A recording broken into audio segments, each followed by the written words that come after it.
Good evening, everyone. We're going to call this meeting to order. It is 6:05 on February 19th. It's a regular scheduled board meeting, and I am John Fox. At this time, can we please have roll call? Trustee Morales. Present. Trustee Hodges. Present. Trustee Flores. Present. Vice President Amboy. Present. Trustee Simmons. I don't know how to turn mine on. The switch. Oh, present? Trustee Young. Present. President Fox. Present. We have a quorum. We have a quick announcement from Superintendent Aurelio. Buenas tardes a todos. Si necesitan traducción en español, Rebeca, si puede levantar la mano, si necesitan traducción, ella le puede ayudar. Gracias por venir. All right, with that, could we please have roll call? We just had roll call. Now we're going to do our, excuse me, let me scroll down here. Our Pledge of Allegiance. Please stand. I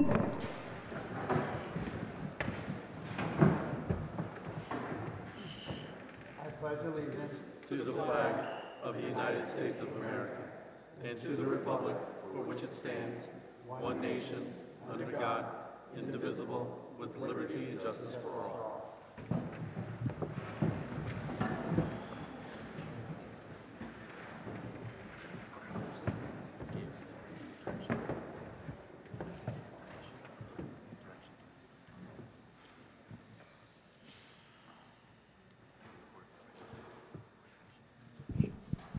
During our closed session, we listened to information provided by Superintendent Aurelio, and we gave direction.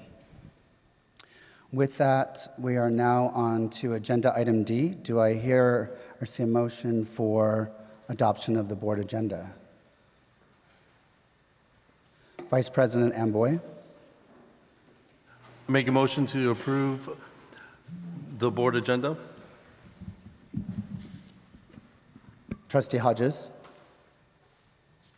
Second. Roll call, please. Trustee Morales. Aye. Trustee Hodges.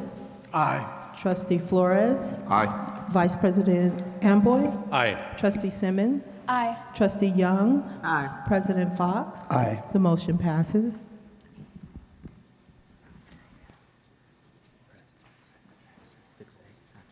We're now on Agenda Item 6A, Action.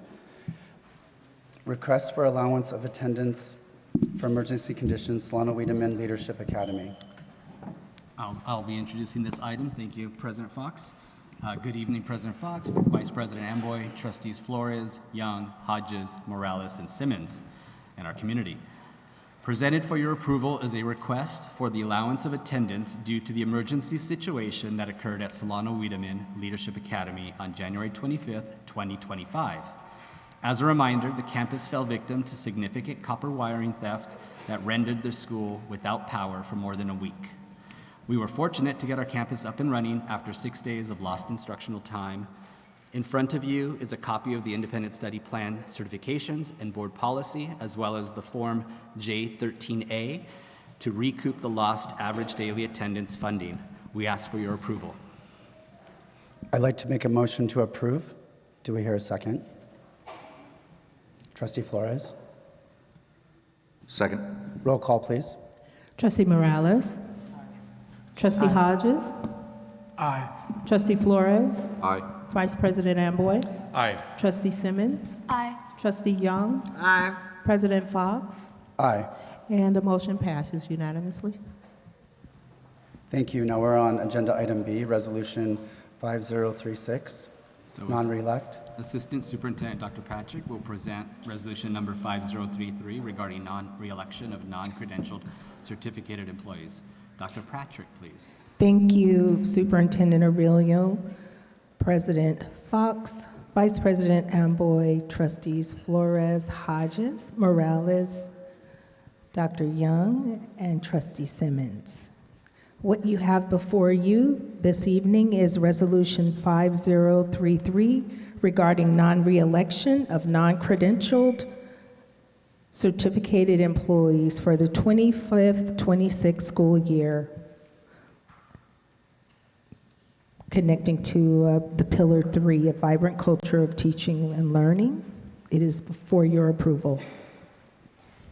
Do we hear a motion? Trustee Flores? Make a motion to adopt Resolution 5033. Second. Second. Trustee Young, can we have roll call, please? Microphone.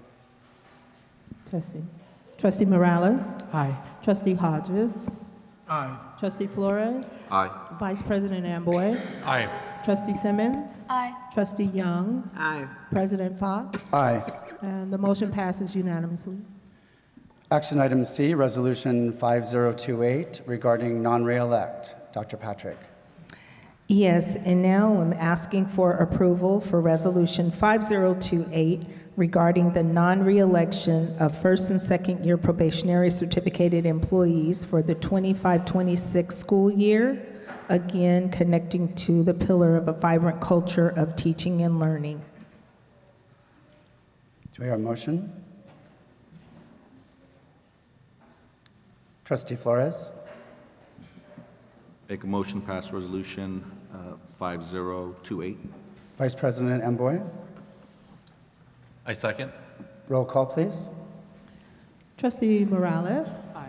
Trustee Hodges? Aye. Trustee Flores? Aye. Vice President Amboy? Aye. Trustee Simmons? Aye. Trustee Young? Aye. President Fox? Aye. The motion passes unanimously. Thank you. We're on agenda item D, Resolution 5034, authorization of budget reductions. Superintendent Aurelio.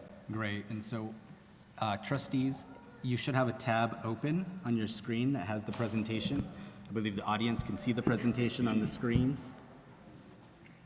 So you have if one of the tabs on your monitors is the budget presentation. Okay, if you can give me a thumbs up when you're there, that way I know everyone's with me. Yes? And Mr. Crump, are we good on the monitors? Perfect, okay. So good evening, everyone. Tonight, let me go back, excuse me. Tonight I present the proposed budget reductions for the 2025-2026 school year. Our goal is to maintain financial solvency, minimize classroom impact, and ensure we position VCUSD for long-term sustainability. This is an action item, so we ask that the board approve Resolution 5034, which reflects months of collaboration, input, and difficult decisions. I'm on to slide 2, in case you're following along. We'll review our current financial status, the multi-year projections. I'll explain how we reached this point, including declining enrollment and the end of one-time funding. We'll then discuss proposed budget reductions, which include staffing cuts, non-staff savings, and school closures. Lastly, I'll outline next steps and the implementation timeline. Should be on slide 3. This chart presented first to you all during the first interim presentation back in December of 2024. So the district has a projected deficit. Thank you. Thank you. Is that better? All right. The district has a projected deficit of $20.3 million for the current year, with $13.1 million and $6.1 million deficits projected for the 2025-26 and the 2026-27 school year. While we meet the minimum reserve of 3.5%, continued deficit spending is unsustainable. Without action, we risk deeper cuts in the future years or state intervention. Moving on to slide 4. This slide is specifically information around the first interim. The first interim report called the district's financial condition as qualified, meaning that without corrective action, VCUSD may not meet its financial obligations for the current or subsequent 2 fiscal years. As a reminder, school budgeting is always done in a cycle of 3 years, current year and the 2 out years. Because of our status as a district in receivership, we've always made it a best practice to forecast 5 years, not 3 years. For the 2024-2025 school year, as I mentioned, we face a current deficit spending of $20.3 million, and we have the deficits in the out years of $13.1 and $6.1. If this is left unaddressed, we do risk some actions. We could risk a state takeover of our district finances. We can look at further reductions in staffing and programs and a significant loss of local control. So that's why we're asking you all to approve the resolution later in this presentation. Moving on to the next slide, slide 5. The second interim budget will be coming to you all at the next board meeting, March 5th. The second interim will include any reductions approved this evening.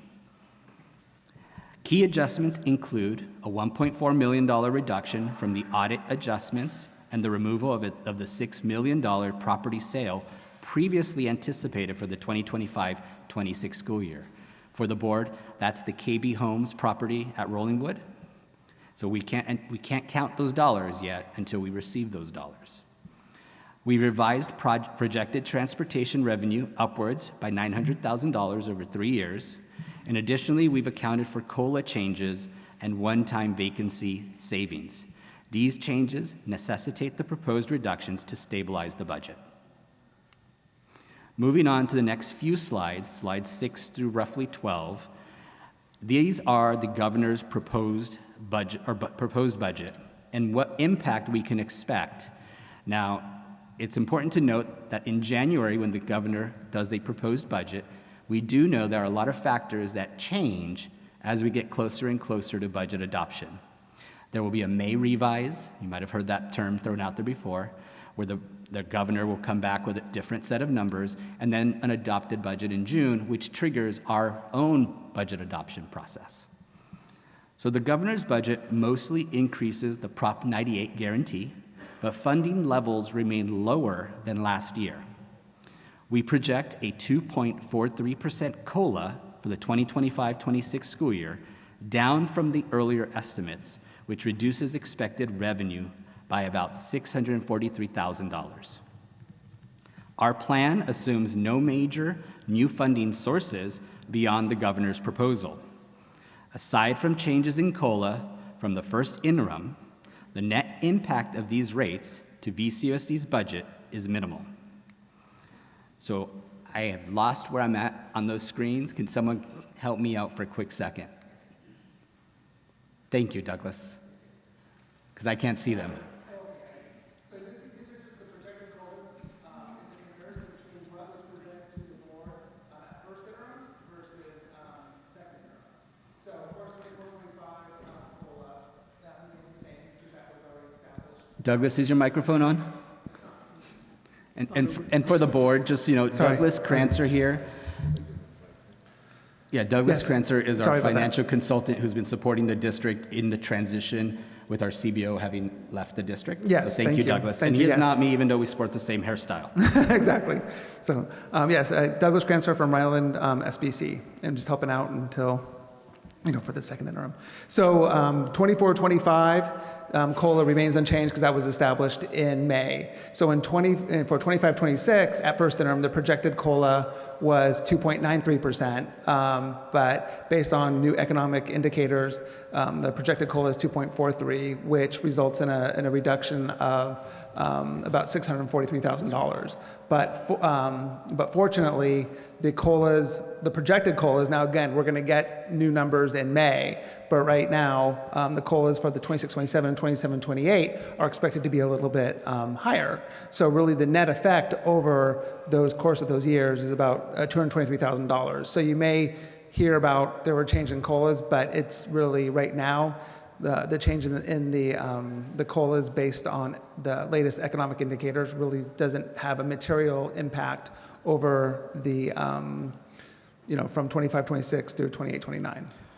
So stand right there. Don't move yet. I'm Don't move yet. Not going anywhere. Can you tell me if the slide you see on the screen, it says allocated COVID funding? Yes. Okay. Thank you, Douglas. So this, starting on slide 11, the next couple slides, really speak to factors that got us to this situation. There are three primary factors. We had an end of COVID era funding. So our district received $82 million in one-time COVID funds, which is essentially now exhausted. One-time funds were necessary during COVID because there was a lot of changes at that time. We've all lived through that experience, but those funds had an expiration date, and now we are adjusting now that those funds are gone. Yeah, the only one that's we're still spending on, but it's pretty much been all committed, is the Learning Recovery Block Grant. We have a little bit more time, but for the most part, that's been all committed. Thank you. The other factors that have played into this scenario, as I move through, you can see the expenditures of COVID-related expenditures. On slide 13 is the declining enrollment. We keep talking about what's happened to our enrollment over the years. In this slide specifically, which goes back 10 years and forecasts forward 5 years, we've lost, back in 2014-15, our district was nearly 14,000 students. The yellow bar shows where we're at currently, which is below 9,000 students, about 8,800 students. That declining enrollment is continuing out, or is going to continue over the next span of 5 years. So that's where we're adjusting as well. Slide 14, which is the next slide, shows the charter school enrollment over that same span. So going back to 2014-15, charter school enrollment made up about 1,300 students in our district, and that has increased and plateaued at around 2,400 students. Lastly, slide 15 just gives a full picture of the projections and overlay, and you can see the trends. The charter enrollment has increased and started to flatten out. Our enrollment has continued to decrease. The hope is it flattens out and will start to grow. I'm going to move us on to the next slide, which shows enrollment and capacity at our VCUSD schools. Now, that is another strategy. Many of you all are here in the audience because of this. We are considering school closures as another factor in right-sizing our district and right-sizing our budget. This chart shows the 4 potentially impacted schools that were considered in this process this evening. And the far right column specifically names the available capacity. Think of it as seats that are available in a school if we were to maximize that campus. Slide 17 really speaks to our goals. So as a district, we want to right-size the district. We want to ensure the responsible stewardship of public property and resources. We want to capitalize to make sure we have substantial programmatic benefits. We also want to realize the financial benefit and avoid unnecessary intervention by fiscal oversight entities. We have had fiscal oversight for 20 years. So we are on a sort of the breaking point or on the verge of exiting state receivership. Financially, we've paid off our loans. Now we're just demonstrating to the county office and the state that we can stand alone. I'm going to move us to slide 18. This is now the proposed budget reductions. The first slide you're going to see here is staffing reductions. So we propose eliminating 74.9 full-time equivalent FTE positions that will save the district approximately $7.47 million. That would begin next school year. One thing to remember as we do that and build in the budget, it compounds in the out years. So it's 7.47 one year, another 7.4 in the following years. The makeup of these cuts, CSEA makes up 47.4 full-time equivalents, which saves $3.8 million. VEA, or the Education Association, makes up 22.5 FTE, saving $2.7 million, and management, VSMA makes up 5.0 full-time equivalents, saving $939,000. These reductions stem from enrollment-driven adjustments and school consolidations as well. I want to note in the column that's labeled LCAP for VEA, I want to explain why you see a negative number there. The numbers are here presented as a positive. Obviously, you kind of have to reverse your brain. Those would be reductions. So to show that we are shifting 10 full-time equivalent positions from the general fund, so 10 teaching positions are moving from general fund to LCAP-driven funding. That's why you see a negative number there. It's actually going to be an addition in the LCAP. We're adding $908,000 to the LCAP that will fund 10 FTE of teachers. So I know it kind of messes with your brain because it's opposite of what you're thinking, but that's why the negative number is there. I also want to note that on this slide, where it says total, this is representing the 2 complete closures of schools. So when I asked for this resolution to be adopted, there's a caveat. It's dependent or contingent on the actions taken later in the meeting. If we only close 1 school or we close 0 schools, these numbers would be adjusted accordingly. The next slide, you should be on slide 19. That is the proposed non-staff reduction. So in addition to staffing, we will be making $5.4 million in reductions outside of staffing. Those are contracted services. Those are a variety of other savings that we're looking at to reduce out of our budget. Slide 20 is just the combination of those cuts that give you a grand total of $12.8 million in reductions for 25-26 school year, with that same caveat contingent on what we do with school closures. If we move to slide 21, this is just an explanation of that. I listed there for you Mare Island Health and Fitness and Loma Vista Education, roughly what the savings would equate to in a closure. So they're about $1 to $1.1 million. So you have to kind of reverse your math. Let's say Mare Island does not close, that 12.8 now would become 11.8 million, and so on and so forth. Revenue enhancements. So we can't just talk about cutting. We also need to address how do we generate additional revenue for our school district. One thing, and it's great to have an audience in the room, the impact that student attendance makes on our budget. We currently, and this was taken as of February 11th, overall, we had a 90.43% attendance rate for our school district. Highly functioning school districts who are generating their funding average around 95%. That's a great target to have. When we increase by 1%, that generates an additional $400,000, all the way up to possibly $1 million, depending on how those numbers break. That's the difference. 1% of attendance matters for us in this district. So we encourage our families to obviously send their children to school, bring their kids to school. The other area of revenue, we talked about the $6 million connected to the KB Homes project at Rollingwood. Depending on what happens with school closures, we are looking at the current site where Vallejo Charter School resides as a potential property for sale that could generate revenue. And lastly, we are doing some shifting around home to school transportation that would also generate some additional funding of $900,000. You are on slide 23, which should say next steps for budget reductions, just to provide a timeline to the board and the community. After tonight's meeting, you're going to receive on March 5th the second interim report. That will be reflecting any adjustments we've made this evening. We also need to act if the board does adopt this resolution to make budget reductions. It will trigger the Human Resource Department to notify staff, and we have work to do that as well if there's impacted positions or employees. And in April of 2025, we will begin what we're calling the phase 2 process of both budget reductions, school closures, and consolidations. So tonight is really just step 1 in a phased multi-year approach. So come April, we will start to identify potentially impacted schools for 26-27 school year. In the fall, that'll lead to a closure and consolidation committee.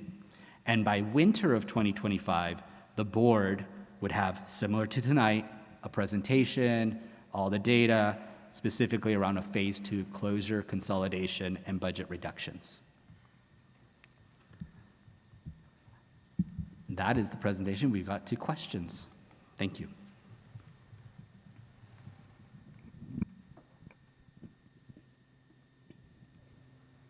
Trustee Morales? Thank you for the president, Superintendent Aurelio. I had a question about slide 16. Okay.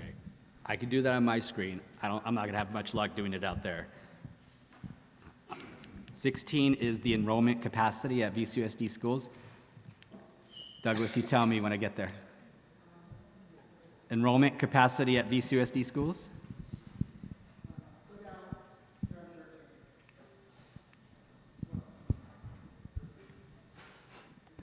Okay, go ahead, ask your question. Okay, thank you.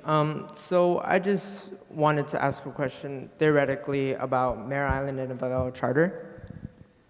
So here in Mare Island, enrollment is 425, and the available capacity for Mare Island is 325.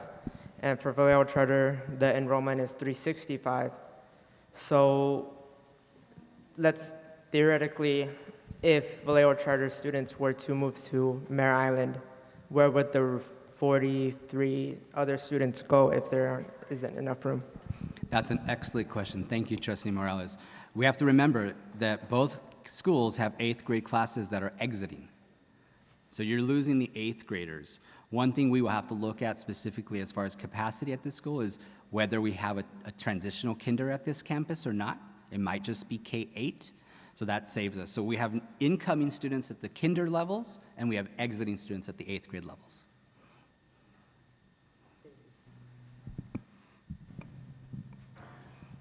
Trustee Flores? Thank you. Just kind of following up on that same slide, I think it's important to let the community know that there are rules and governance that dictate how many kids are allowed in a classroom, and just just to ensure our communities to know we're not going to overflow or pack them, but just kind of if you can give a brief explanation on that. And then the other, and I know this might be a hard ask, so far as a brief explanation on how the budgeting process works, where it's almost like, my experience and my understanding since coming on the board is that it's almost, I don't want to say it's guessing, but it's this kind of looking at a crystal ball, because you have to wait on the state to finalize things, and then we can move forward. So there's a possibility that we can have things in place, but if the state doesn't fund accordingly, and if we can just provide a little bit of explanation of how that hinders us at times. Sure. So let me address the first one, which is class sizes. So our class sizes throughout the district are dictated by contract language. So we have very specific contract language that's an agreed upon number with our teachers union. So regardless of how many kids are sent to a school, we have to honor those class sizes. So you're not going to go over those class sizes. When that happens, we work and we negotiate, or we have to move students around. But class sizes as a whole would stay constant. Ultimately, the goal is to get to a smaller class size. I mean, I think that's something everyone would like to see. But that would be driven by our budget and driven by our negotiations with our unions to get to that point. As we add students to a school, we're also adding teachers to that school. So we're not trying to, it's not the square peg in a round hole. We're going to bring teachers over with students to make sure that every class is filled. Going back to the assumptions, that's the word we use in budgeting, and we have a slide. I'm not going to try to find it. If you recall, there was one called the dartboard. There was a slide specifically that speaks to, at slide 9, so let's see if I'm going to go back. The SSC financial projection dartboard. Am I there? Yes. Oh, no, hold on. Go. Yep, there we go. Wow, that was good, I guess. That was good. Getting better at this. So School Services of California takes all the assumptions, they check the wind, they're working with the Legislative Analyst Office, who are all, interacting with the governor, and they're always trying to make educated guesses on what's going to happen with these indicators, these numbers. The second row there, the California CPI, that's the Consumer Price Index, right? So we know 24, 25. What we don't know is 25, 26 onward, but those are educated guesses. But they are assumptions. So there's only really one time in the budget cycle that the board sees the actual numbers of dollars in and dollars out, and that's the unaudited actuals. That's the time where the board and the community gets an actual snapshot of what real dollars in and real dollars out mean for the budget. All the other times, you're working off of a budget that's built on assumptions. So it is the crystal ball.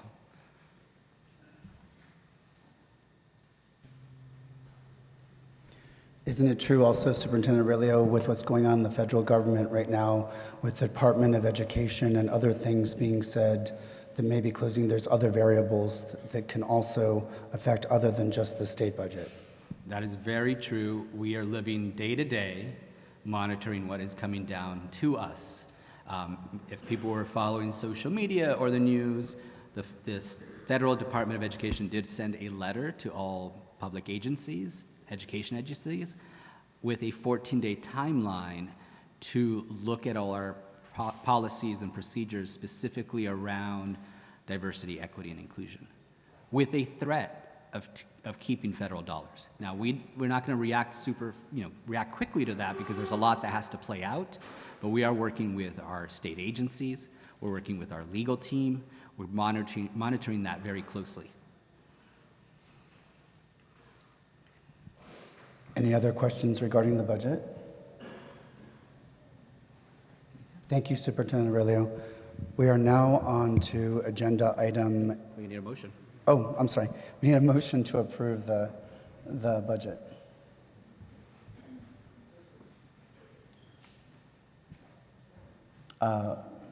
Trustee Flores? Make a motion to adopt resolution 5034. Vice President Amboy? I second. Roll call, please. Trustee Morales? Aye. Trustee Hodges? Aye. Trustee Flores? Aye. Vice President Amboy? Aye. Trustee Simmons? Aye. Trustee Young? Aye. President Fox? Aye. And the motion passes unanimously. Thank you, Rhonda. All right, for our next, if members of the public wish to speak on agenda item number 6E or 6F, you must submit a comment card by no later than the completion of the presentation during item 6E. Public comments for both 6E and 6F will be allowed immediately following the presentation in item 6E. Anyone who submits a new comment card after the presentation ends will not be called to speak. Thank you. All right, now we're going to move on to agenda item 6E, consideration of resolution number 5035, resolution to the Board of Trustees of Vallejo City Unified School District, the present of the final equity impact analysis, and conclude the community engagement process. Sarah Polito is here, our attorney, will lead us in this presentation of the major revisions made in the final equity impact analysis, or EIA, including review of how specific community comments and concerns were integrated into these changes. The final equity impact analysis was attached to the meeting agenda and has been made available to the public for review. Ms. Polito? Thank you very much, and good evening to the board, cabinet, superintendent, and the public. So my role tonight here is to explain how the content of the EIA, which was originally presented to the board and the community at our prior meeting, how that's been changed, right? So as a part of the process that is established within the education code, before the district can make decisions about potential school closures, we have to prepare a full equity impact analysis that is brought before the board as a draft. We receive comments, and we did receive comments both in person at our prior meeting, and then there was also like a Google sheet where we were open to receiving comments in writing as well. All of those comments were reviewed and further analyzed, and then changes were made to the equity impact analysis based on that commentary.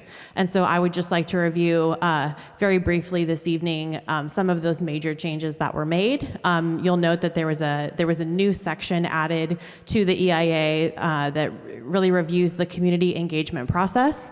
The three comments that came out most from both those that were heard at the meeting and those that were received in writing are as follows. The first was concern about the future of the Loma Vista farm if the board decides to close the entirety of the Loma Vista school site.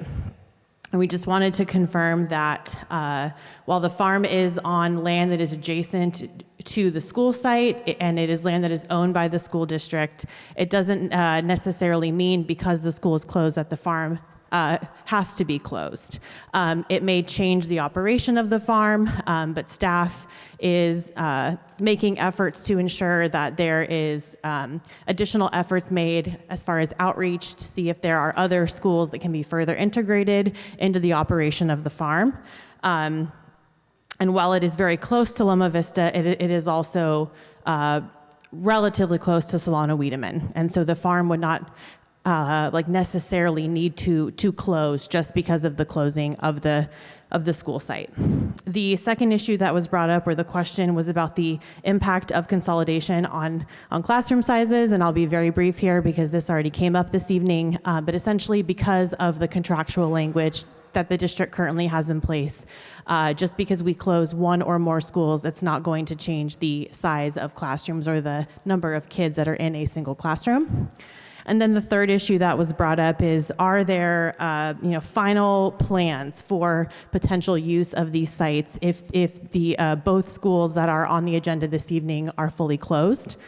We've made some additional changes to the content of the EIA to confirm that if the Vallejo Charter School facility is closed and the consolidation happens here to Mare Island, that the plan for short-term use of the Vallejo Charter site would be housing of a student support center, including the relocation of student support services and district health clinic to that location, as well as a primarily dedicated professional development site and an enrollment site, right? So there have been specific short-term uses identified for that site. As far as closure of Loma Vista, if only the middle school facility is closed, then that would be housing for the growing and well-funded ELOP program. We heard at the last meeting from those folks that run the Extended Learning Opportunities program, and they are looking for a physical site and they have funding to further develop. And so that would be the plan for the middle school facility. If the entirety of the K through 5 facility is closed, the plan from staff for use would be to house an early learning center as well as a professional development center. And that concludes the update about the content of the equity impact analysis. Any questions, board? We're good. Thank you, Ms. Polito.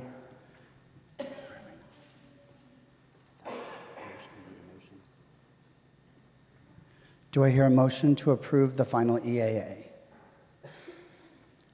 Trustee Hodges?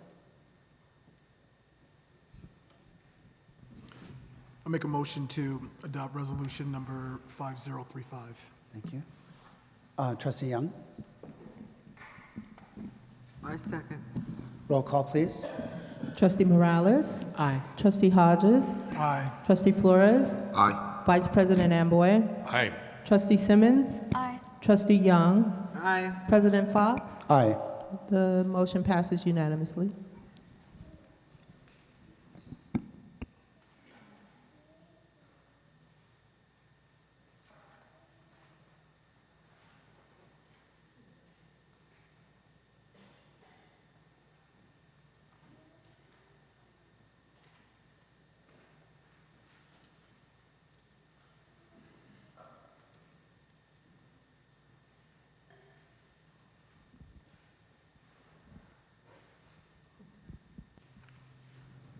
All right, the board will now move to agenda item 6F, consideration of resolution to close schools.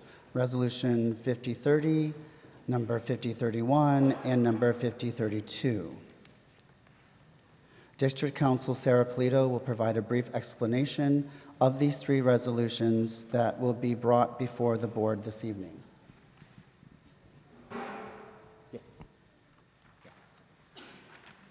We will follow that by public comment. Correct. Polito, do you want to explain the process on each of the resolutions and how they will be taken? Yes, so there are three separate resolutions that are brought before the board this evening. The first resolution will be about the consolidation of the Vallejo Charter and the Mare Island programs. The second resolution will be for the full closure of Loma, and the third will be for the partial closure of Loma. So resolutions 2 and 3 on the list are, both won't be approved. The board's either going to approve one or the other, and there's a procedure in place for how we'll deal with that depending on how the board acts. Thank you. So at this time, we're going to do public comment for this item, and I do have 6 cards for this item. Yes.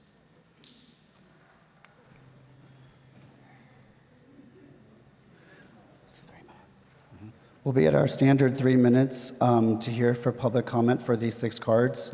Also for these, please note that the board cannot respond or comment to anyone that speaks at the podium. So we are listening to what you are saying. Our district staff does take notes to what you say, but the board is not allowed to respond to what you say. Thank you. Our first speaker is? So our first, I'm going to name a couple speakers so you know the order.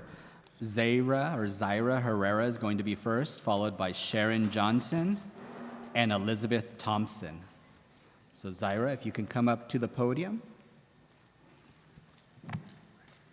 And you will have 3 minutes. Good evening. I'm Zaira Herrera. I'm the mother of 2. Just a second. We just want to make sure, is there a timer? It is. Perfect. Start Thank at you. 0. Okay. Thank you. Thank you. Now? Yes, go ahead. Good evening. I'm Zaira Herrera. I'm the mother of 2. I have a 2nd grader here and a kindergartner who both attend here, but aside from both my children going to school here, I'm also the bilingual tutor. I have come to the conclusion and realized that no matter how many people come up here and speak, it will not change anything as of today any longer. I have questions, and with all due respect, I need them answered as soon as possible. I would like to know what happens to the students who already attend here. What happens to our jobs? Are we just left to figure it out by ourselves, while other people get to come to our school and take over our positions that we were interviewed and chosen for? If that is the case, it is truly unfair and unfortunate that there's no compassion for the employees who show up here every day for these students and give it their all. What about people like me who have children here and work here? Many of us don't have a support system to rely on. I am the backbone and the breadwinner for my children. You can tell when someone shows up every day to their job just to make their money and go home. You can also tell who's here for the children and their futures. I'm one of them.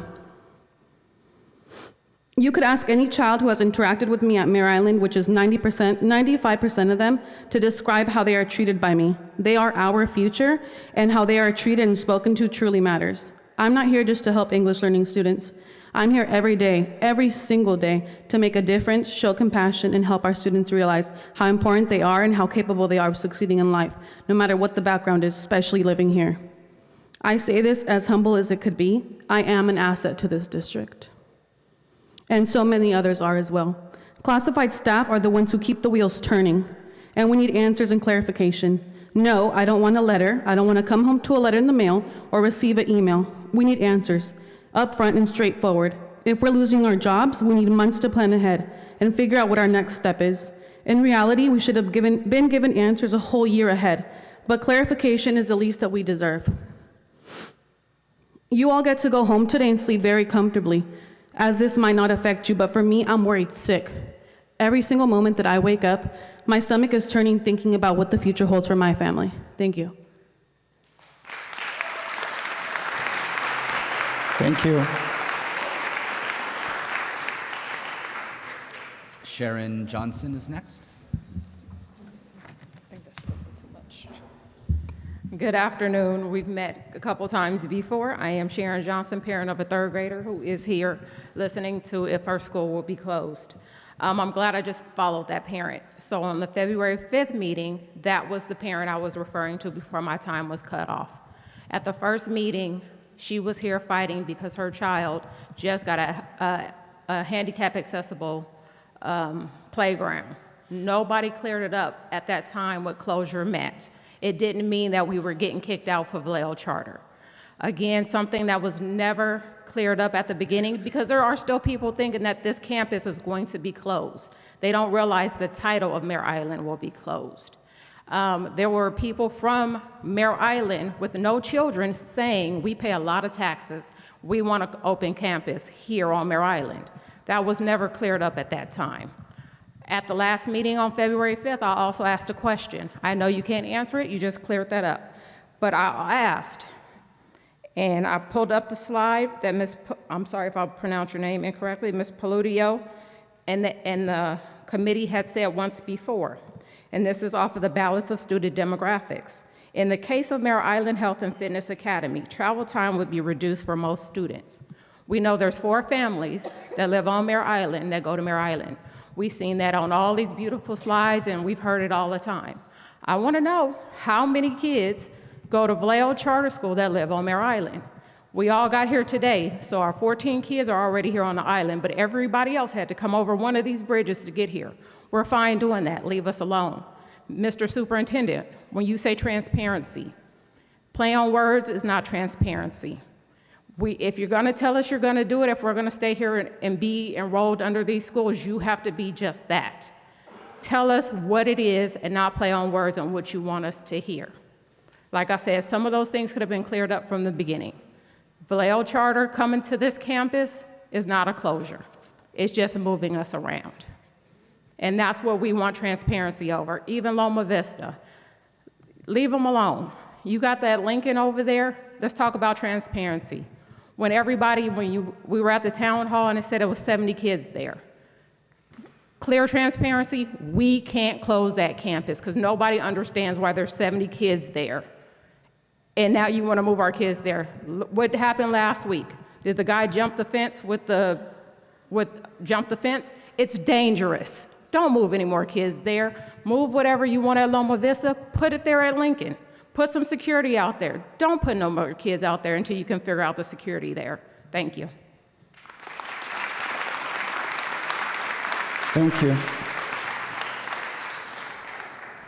Elizabeth Thompson, you're next. After Elizabeth, Eva Poon. Good evening, board and guests at Mare Island. I'm a teacher here. I'm also a parent here. I'm a parent who's chosen to bring my 3 children here to drive across that Blue Bridge every day for the last 16 years.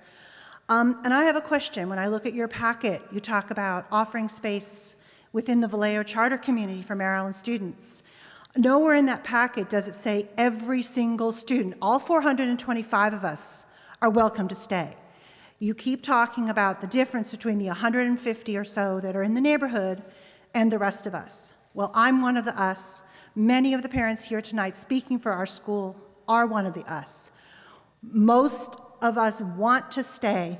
Most of us are looking to integrate ourselves with Vallejo Charter. And that comes to my second question.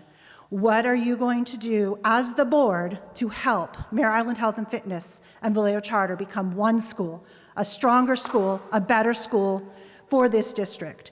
A name is just a name. We are a community, and I hope I speak for most of our community that we will welcome Vallejo Charter to our school.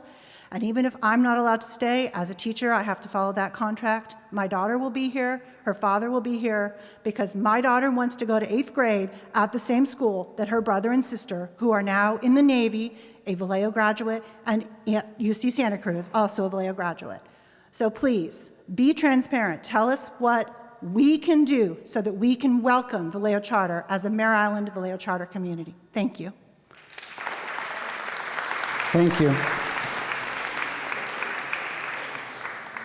Is it Eva or Eva? Yeah, thank you. And then Janice Sullivan after her. Good evening, board and everyone else. My name is Eva. I am not only the PTSA board president here at Mare Island, I am also a mother. My daughter attends school here since kindergarten. I think it's pretty evident that whatever is going to happen tonight. Vallejo Charter is going to be here. The topic for this evening is transparency. I sat here and read through that new and updated EIA. There is still not a wording, there's no words on the paper saying that any of us enrolled is automatically here next year. There is still not a clear understanding for us what is staff retainment looking like. I'm not here only to speak for my child or the parents. I'm here to advocate for the staff that's here. The adult that handles my kids are kids. They are my village. They're here every day to make me feel comfortable to go out there and provide and work for the family. I understand that this is going to happen, but we need answers. Like our first teacher that said, it's easy for us to go home. It's easy for me to say, hey, I'm going to transfer my daughter and go to the work district. I don't want to do that. I want her to come here, grow up with her friends, and the adult that's taking care of her. Nobody is giving those answers to us, and I think our staff deserve that. And for you to tell me this is going to be an integrate, like a merge, Vallejo Charter to Mare Island, we need to see what are those specifics. Your only thing you're saying is March 3rd, staff is going to get a notification whether they get to stay or not. Can we get more details? Parents and staff deserve to know more. Transparency is what we're asking for. Our kiddos needs to know if they get to see their fourth grade teacher that she's looking forward to next year. I want to know, do I get to still see the familiar teachers in the morning? I want to know if after school program is still going to be run by the same people that my child trusts and adore. I believe all of us as parents deserve to know. All of the staff deserve to know. They need to know, do they need to look for a new job? Do they want to enroll? Do they have to enroll their child somewhere else? I don't think that you giving them 3 months ahead of time to find a new place or decide for their family, it's fair. I understand that you guys cannot respond to anything. There is not even a point. I went to the town hall, wrote essays, I've spoke with news, I've reached out to you guys. I know that this is inevitable. I want to see that you guys take the time to explain and have transparency. There is a lot of answers. Obviously, we have a lot of concerns, and I really just want to urge you guys to take 1 second, put yourself in the staff's shoes, in our kids' shoes. They really, really need to hear it. Thank you. So next we have Janice Sullivan, and then the last speaker on this item is Rosa Velasquez.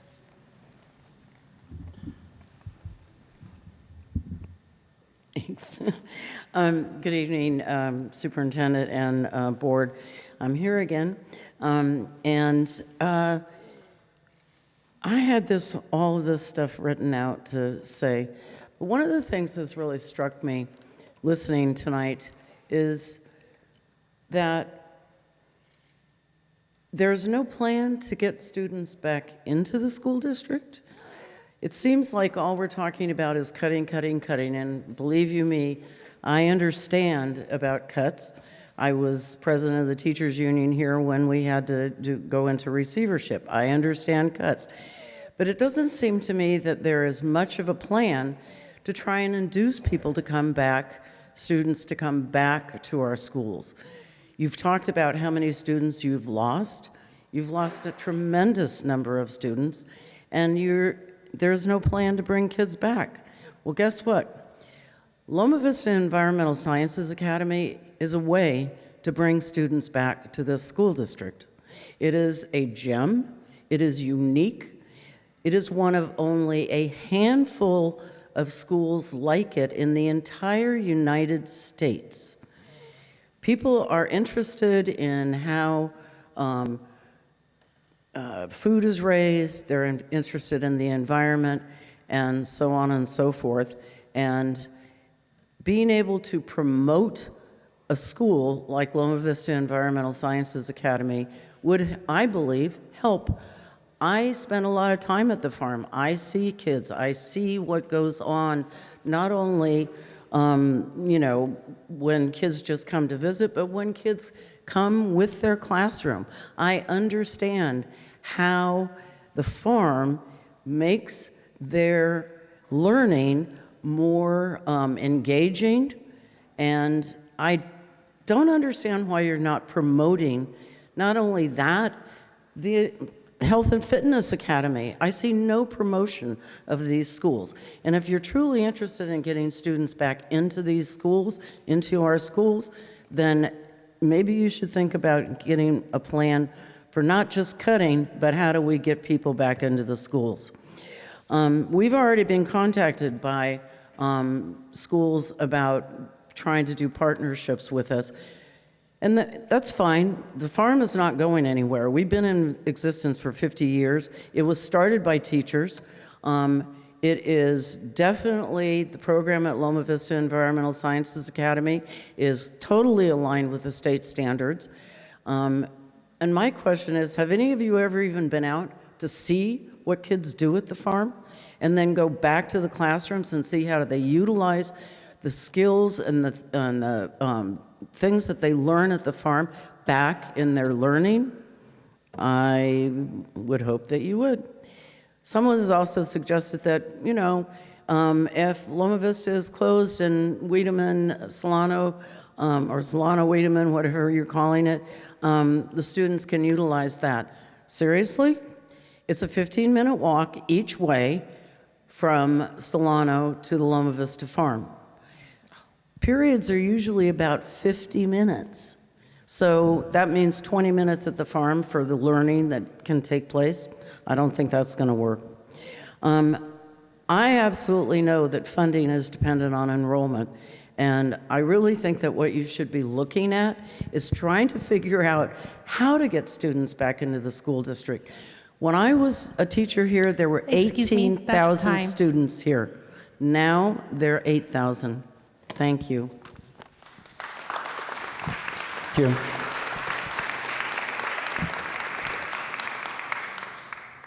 The last speaker on this item is Rosa Velasquez.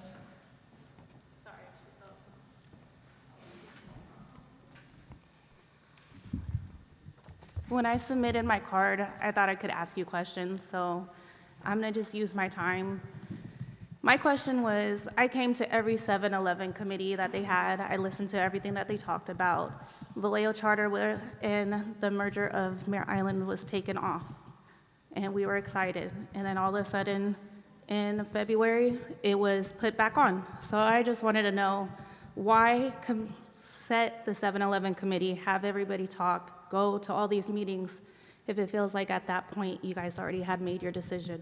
I see all these Mare Island parents, they're fighting to stay here, and I believe it's a beautiful spot, but me as a parent from Vallejo Charter, I'm fighting to stay there too.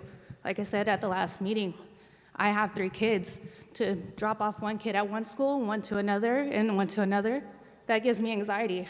Every day since this has started, I've had anxiety. And I was like, now, what do? I can't get my kids to Mare Island. They make that decision to come over the bridge. They can do it. They're closer. I live all the way by Georgia Street. You're telling me now I have to drop off one kid to high school? Because he's 8th grade. And now I have to drop off my TK, that'll be kinder, over here, and a 5th grader over here. I'm fighting to stay over there. I feel like when this decision was made, you guys didn't think about the parents that were over there. The ones that chose that school because it was closer to them, chose it because it was easier for them. I have to, literally, I fight to drop them off already and then go to work. And now I'm like, I have to go and do this on a bridge? I just feel like you guys didn't see the parents at Vallejo Charter. Since this has been the talk, when it was added back on the agenda, all her classmates, I'm like, what are you guys gonna do? Are you guys gonna move to Mare Island? No. A mom's like, no, we're looking at St. Catherine's. Another one's like, no, Benicia's closer to me.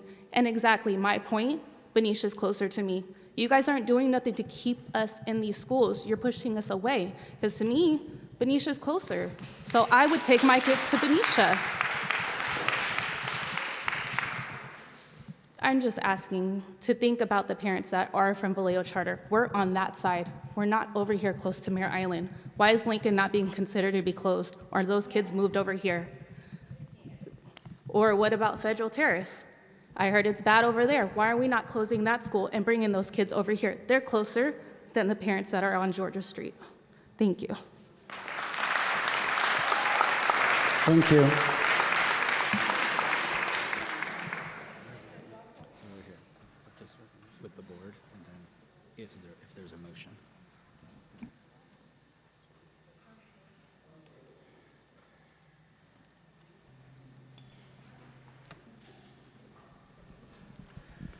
All right, we're moving on the agenda to our next set of resolutions.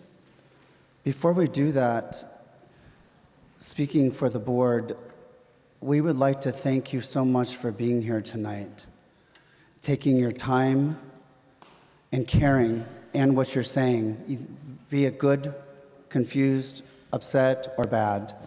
We value what you're saying, and I have to let you know this board has worked so hard, and this board is going through a lot. Personally, I've been having trouble sleeping. I've been stressed. This board knows we're all going through a lot. We don't want to close schools. It's the last thing we want to do.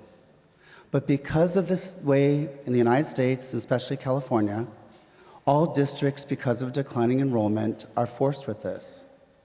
And to stay solvent, which we're coming out of state receivership, unfortunately, it's a sad reality. Also, what you saw with the budget, which was presented before this point, the county and state are watching us. And if we don't right-size the district, which means not have just schools that are 40% capacity or less, the state will tell us what to do. Again, right now we're trying to do that with our voices as a board being Vallejo citizens. So this is not an easy process. It's not something we want to do. It's something we have to do to be able to maintain the district. Our staff and our superintendent has worked tirelessly to come up with many different plans and ideas. None of them have been easy. None of them we want to even look at. But again, with reality, we have to look at them. There was also suggestions. I wanted to clarify something before we go to the resolution. When you take a big group of students from one site to another site and you're increasing the amount of capacity at a site, you need more staff at that site. So far as if a site has students and teachers now, and you add a lot more students, you need to bring the teachers to be able to take care of those students and the staff. So I heard concerns, but that's something, unfortunately with seniority, Dr. Patrick will take care at some point. So it's not like teachers don't follow students. We'll see how that works. With that now, we are going to look at our first resolution. And our first resolution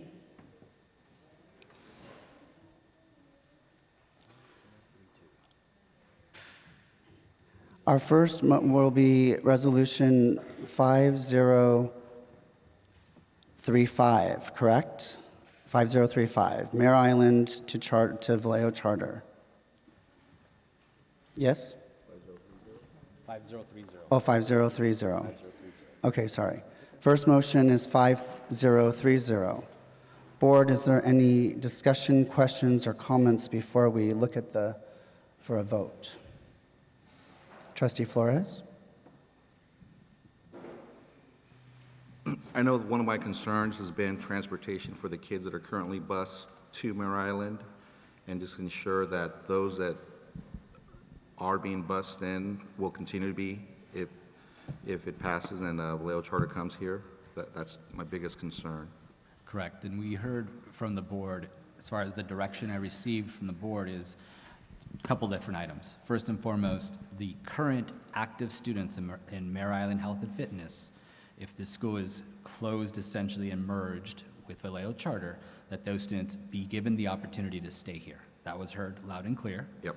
The second one was for students who are currently receiving transportation to the island, that continue, and we agreed to that would continue.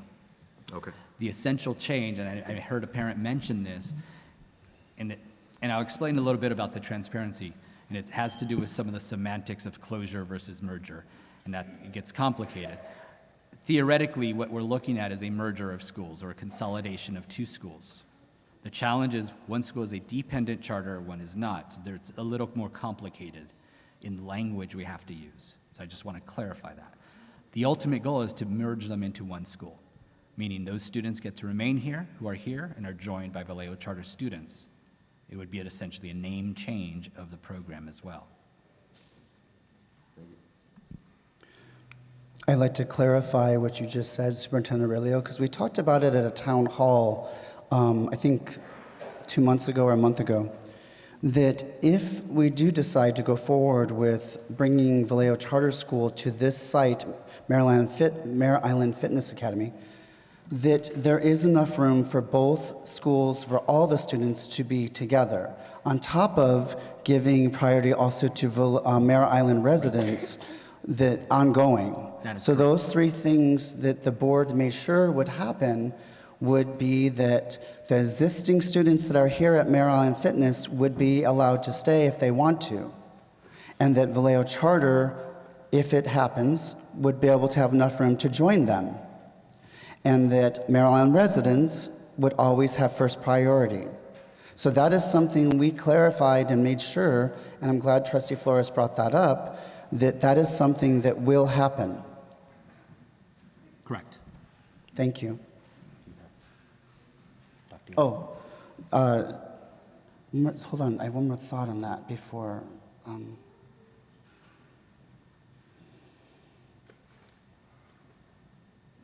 Anyways, Dr. Young. My question is, the merging of curriculum, will in the moving of the two schools for restructuring, I'm sorry. It's okay. Will there be a consideration of merging the two curriculums together to restructure? I don't know whose question that is. Is that Ms. Heather? I'm actually going to turn, well, Ms. yes, Heather? Heather's right behind us. Heather Topacio, maybe she can speak to that. Yes, I can. So Vallejo Charter School is in the process of writing their renewal petition. And because it is a dependent charter, they outline in it how they specialize their instruction for the school. So if Vallejo Charter is located here on Mare Island, it would bring its specialized program here. However, there is a significant overlap in adopted curriculum between Vallejo Charter and the rest of the Vallejo campuses. So there's not a lot of daylight between the two. What I think the Mare Island families might find, though, is that there's further opportunity for the arts and further opportunity for project-based learning in the Vallejo Charter curriculum. Does that?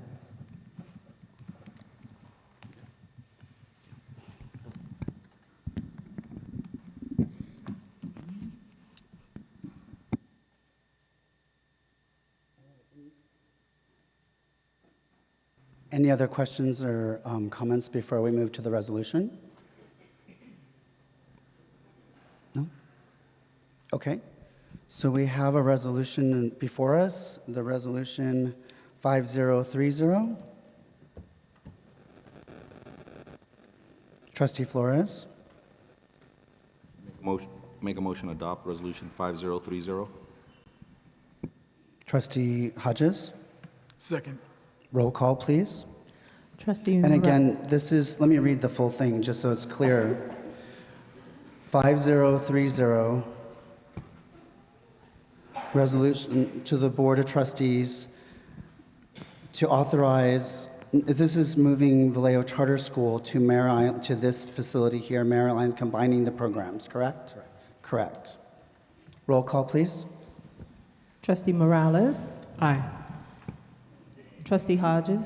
Aye. Trustee Flores? Aye. Vice President Amboy? Aye. Trustee Simmons? Aye. Trustee Young? Aye. President Fox? Aye. And the motion passes unanimously.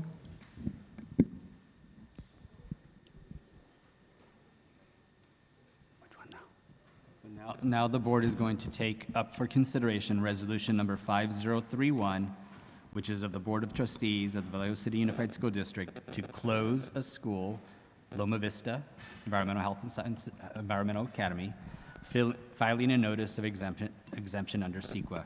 That's just the technical term, but 5031 essentially would be the full closure of Loma Vista. So that is the resolution in front of you now. I have comments and questions on that. Okay. For this resolution, I personally love the idea of having elementary school connected to a farm where you just walk a few minutes transition, and you have programs that are connected to agriculture, gardening, livestock, which are health nutrition standards, connected to the state standards of health nutrition standards. And as we were told previously, there's only a few of these programs in the United States, let alone there's nothing like that in Solano County. This has been a Vallejo gem, the farm, for years here in Vallejo, and having it on the same campus of an education elementary site, I think has so much potential. Unfortunately, the program has not met or exceeded, not even exceeded, let alone met its potential for where it could be. And the enrollment there is low at that site. But I see it as such an asset to the school district in that it can foster future enrollment as a parent choice school, especially for the reasons that I said that's connected with it.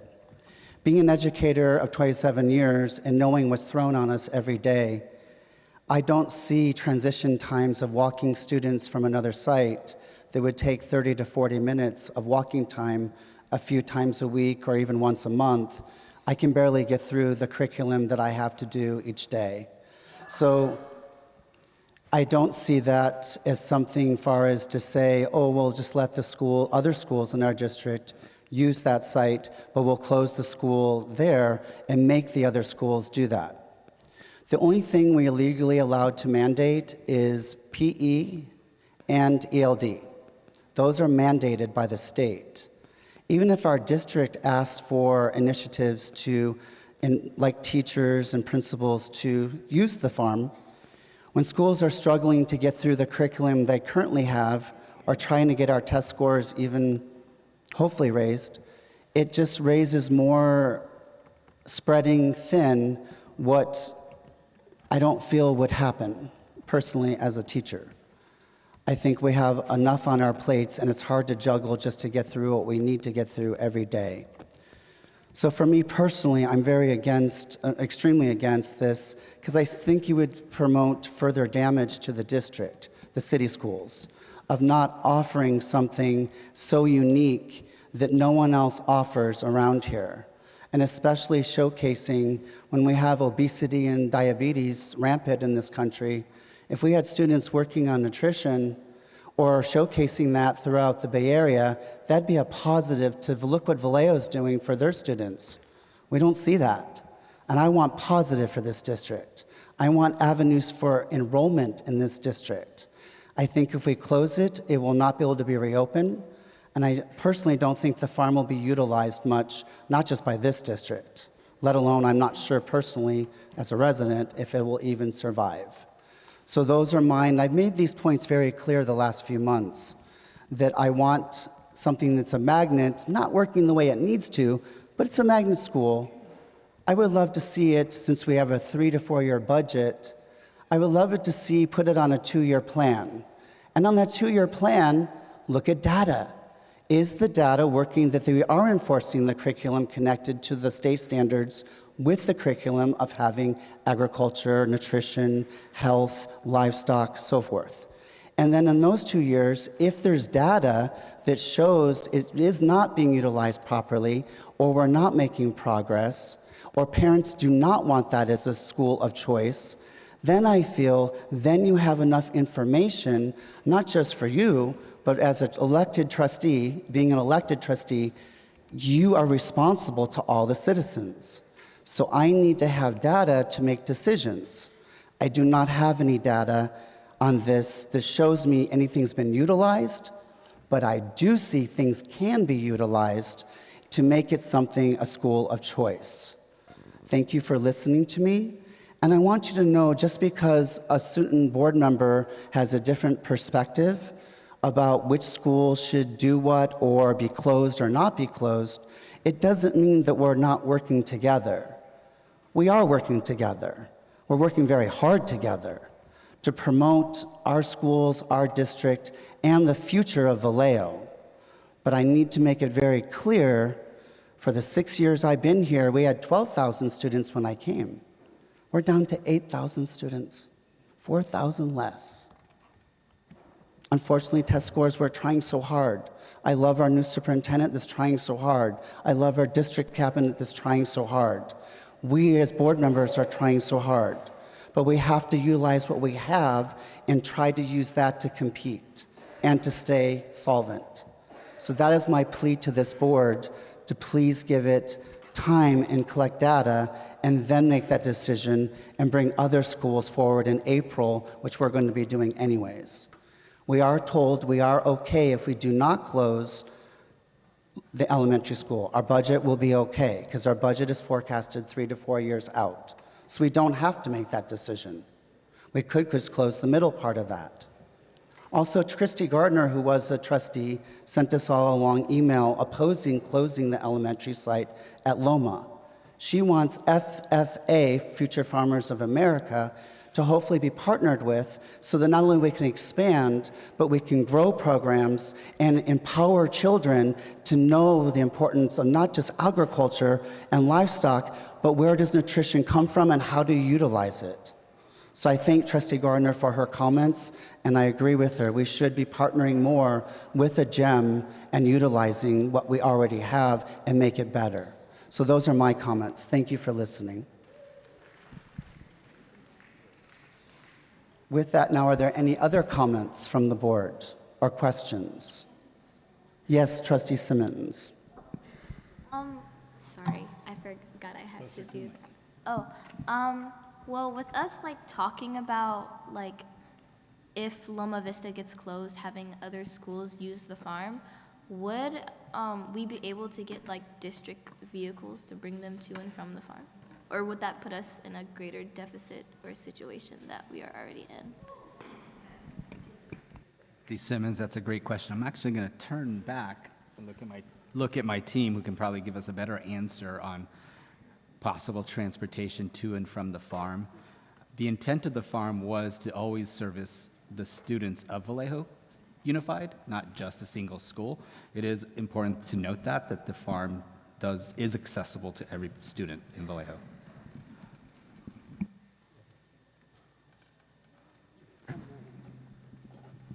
So it would be considered a field trip, and field trips are funded through supplemental sources of funding that we have in our LCAP, and every school site has access to those funds to plan supportive field trips. This would actually be a great one because we could utilize our district transportation services versus chartering out transportation services because it's in town and so close.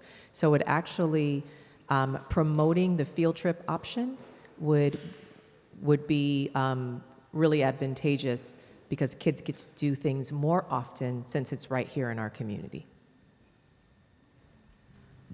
Thank you, Ms. Tapacio. Ms. Simmons, are you good? I do have to say, though, as an educator, yes, just a second. As an educator, field trips are a lot of work on a teacher. It's a lot of paperwork, a lot of work, and there's always bus transportation fees. So it's not something so easy as just planning when you're busy and you have to get through all your curriculum. It's something on top of what you must do. That's a may do. What you must do, you're mandated, you have to get done. So that's just for fun if you have time. I see that Trustee Morales, you had a question or a comment. I just wanted to follow up on Trustee Simmons' question. So Ms. Tapacio answered about Solano Wiedemann.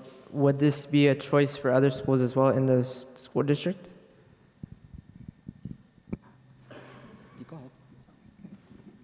Yes, any school, certainly Solano Wiedemann being the most proximate, could utilize it more often, and we would encourage them to do so. But all schools in Vallejo should be utilizing this resource. I I know that we can encourage them to do so more often because it is a gem. Thank you. Trustee Flores? Thank you. I just kind of want to, during this process, I've always had my intention of trying to ensure that we separate what the two things are, because one is Loma Vista Environmental Academy, and one is the farm. The farm is an independent entity. They have a board of directors. We heard the president just come up and say that they'll be fine, that nothing's going to happen. So I look at this as an opportunity that maybe the district can now utilize it more. And I think maybe in part because the school was right there, maybe we did take it for granted and didn't utilize it as much. And in regards to field trips being just fun, I mean, visiting the farm is supposed to be fun. So yeah, the field trip would be fun,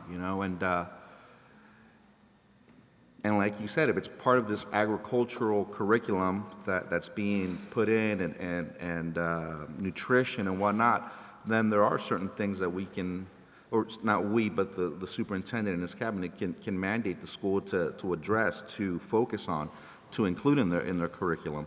So all these things that can be done at the one site, we can also do district-wide, because again, at the end of the day, I want a magnet district. I don't want just magnet schools. I don't want only a couple of families, a handful of families in our district feeling like they are fortunate to attend school A, but talk down about school B that's working just as hard. So sometimes to get to that bigger picture, we have to do these hard decisions. And closing a school, consolidating a school, like I said before, it's a huge sacrifice. It's one of the biggest sacrifices we can ask our community, our parents, our kids. So I think all of this isn't taken lightly, and for myself, I'm trying to just maintain the overall big picture of the district, because the last thing I want to do, like you said, is have the state come in and give the community zero voice, and all we become up here are just what's the word, decoration, ceremonial, and actually not a functioning board because the state now is in control. So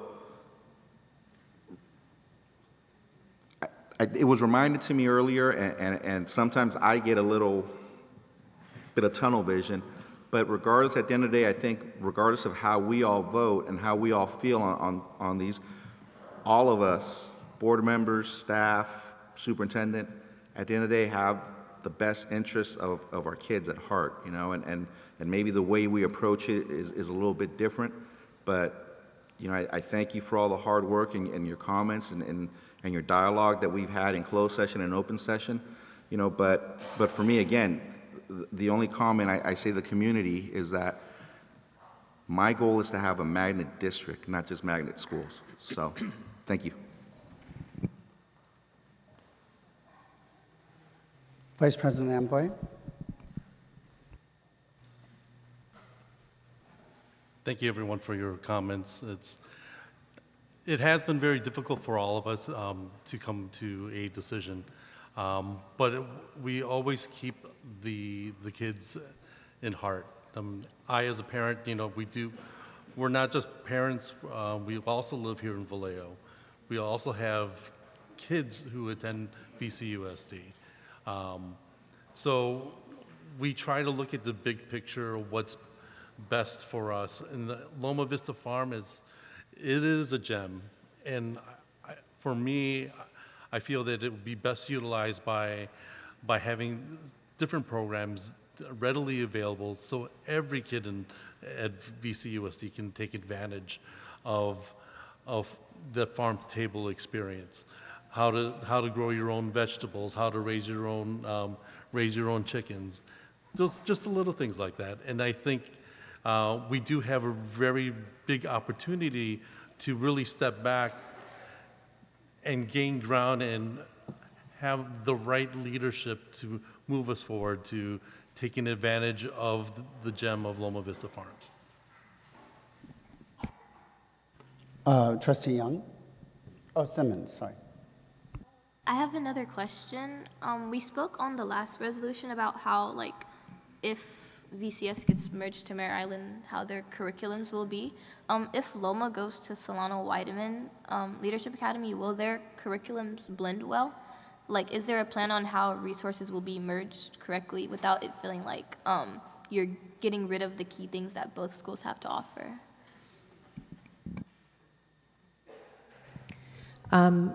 So it's a little different with Solano and Loma Vista.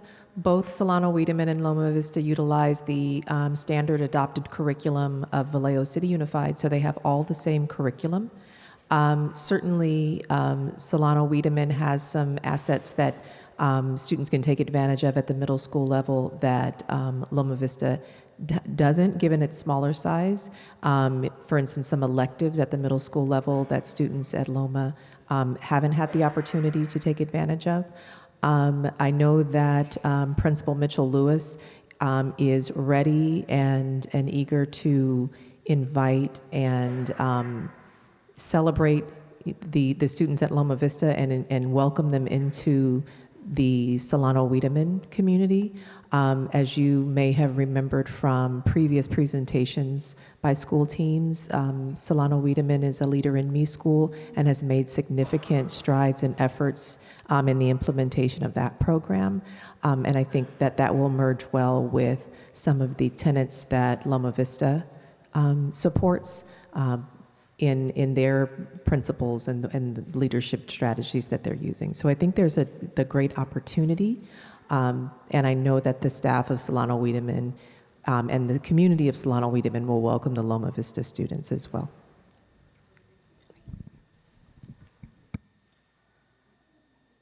Vice President Amboy? Trustee Flores? Apologies. I just wanted to ask, because part of this we've talked about, Superintendent Aurelio, is that it's not just about money, it's about programmatic improvements. I was reading some stuff about scaffolding, and the term, for me as a construction worker, scaffolding is very different than in an educational level. But it brought up a point about how when you have multiple teachers of the same grade level and how they can work together and collaborate and cooperate, I think that, if I'm not mistaken, that's one of the benefits that will occur, because Solano Wiedemann, Loma Vista right now only has one teacher per grade, or No, I believe Loma's a little bit bigger than that. No, Loma Vista a little bit? Yeah, okay. no, it's not one per. I believe Loma's a little larger. I think you're confusing Lincoln and Federal Terrace. They're currently sitting at one teacher per grade level. Got it. Yeah. But at the end of the day, your point, though, more teachers collaborating. Correct. Benefits programmatically. Is that correct? It gives the program more options. A lot of the work we're doing, and Heather Tapasio can speak to this because of our professional learning, we're constantly working with our teams to build collaboration time, to ensure that our teachers are looking at best practices, are using each other as resources, but also providing the students resources. So when you have multiple teachers in a grade level, you have more options in how you group your students, how you rearrange your students, targeting those students for specific reasons. And that's sort of the scaffolding that you talk about, part of the interventions we do. The more teachers you have in that mix in a school, you have more options. And I think for me, that's kind of, as a parent, because, right, I'm not just on the board here, I'm a parent with a child in the district.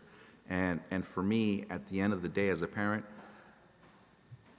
programs are sure, okay, but at the end of the day, what are the test scores at sites? So I think when we're talking about attracting enrollment here, it's those test scores that we have to improve. We got to get out of the red. And these choices and these outcomes that come from these choices we're making, the goal is to improve those numbers, which at the end of the day, as a parent, that's my focus.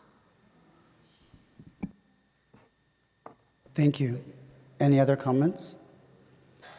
My comment on that is when you have children, students that are excited because you have something special at a site, when kids get excited about not just livestock, or they get excited about growing vegetables, or they get excited about where does food come from, or they get excited because they're tackling issues like obesity or diabetes, or they get excited about that they know there's only a few in the nation, let alone no one in the county. That's empowering a student, and the excitement when you talk about test scores, when a student is engaged and they have the why to be at a school, they will not only thrive, it's their community, it's who they are. Those test scores will go hand in hand because they love what they do and they want to go to school every day because of those features. And that would promote enrollment in our city, which that's everything we should be looking at for our future. Also, again, just to bring back, having just field trips within our Vallejo schools, if there's no school at Loma Vista that's open, and just have it for field trips. Again, teachers do not have the time or energy. They must get through. We've heard comments that, oh, well, our district test scores need to go up. Well, then they need to be working on what they have to do each day. A field trip is a fun may do, not a must do. And I just want to make sure that we have that. Talking to the board of Loma Vista, they said the excitement of the children is phenomenal. And they try to sell our district when they do other things at the farm to say this is why it's special. They also said the face of the kids when they look at the animals or they see that their plant grew, again, it makes it why they want to go to school. That makes it different than any school in Vallejo. So again, I'm afraid if we close that, we're hurting ourselves in the future for enrollment and for something special, why, the why to go there. Anyways, with that, it's time for us to look at this Dean Hodges. Trustee Dean Hodges. Just a short comment. Granted, we are here to make some difficult decisions tonight. Granted, we're here to make some difficult decisions tonight. Regardless of how the outcome is, Superintendent Aurelio, I have very much confidence in you helping us right the school district. That's it. So the next two resolutions ahead of us, the first one is the full closure of Loma Vista, the whole site, middle and elementary.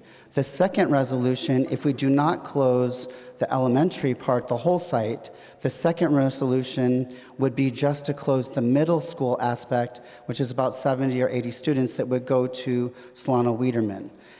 If we close the whole site, we will not need the next resolution. So with that, the first resolution to close all of Loma Vista Environmental Science Academy, boy, that's a mouthful. Loma Vista Elementary Science Academy, Environmental Science Academy, excuse me. This motion is what, 5031? Correct. All right. So is there a motion? Trustee Hodges. Oh, is there a motion? I make a motion to adopt Resolution 5031. Trustee Flores. Second it. Roll call. Trustee Morales. Aye. Trustee Hodges. Aye. Trustee Flores. Aye. Vice President Amboy.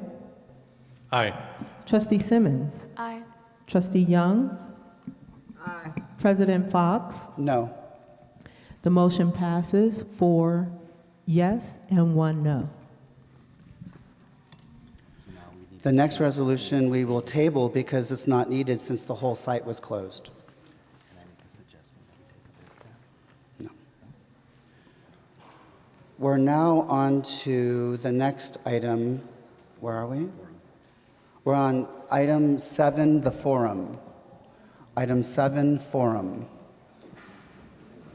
Interagencies, is there anyone from interagencies?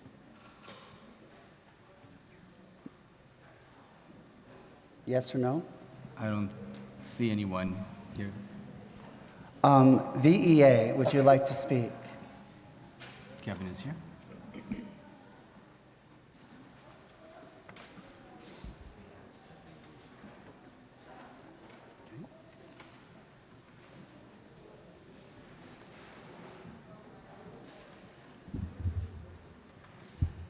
Thank you.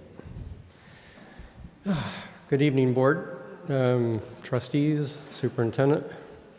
This has indeed had really been a heavy night. So I try to bring positive reports. However, this time is much more difficult with school campuses closing and staff reductions. Both have produced fear and uncertainty among many of our staff members. While these difficult decisions have to be made, each school is its own community where people know each other and work together for the benefit of their children. The school staff have worked alongside each other for many years, and the community's children being their common focus. Thank you. Thank you, Kevin Steele. We are now on to, does CSEA have a representative? CSEA. We do.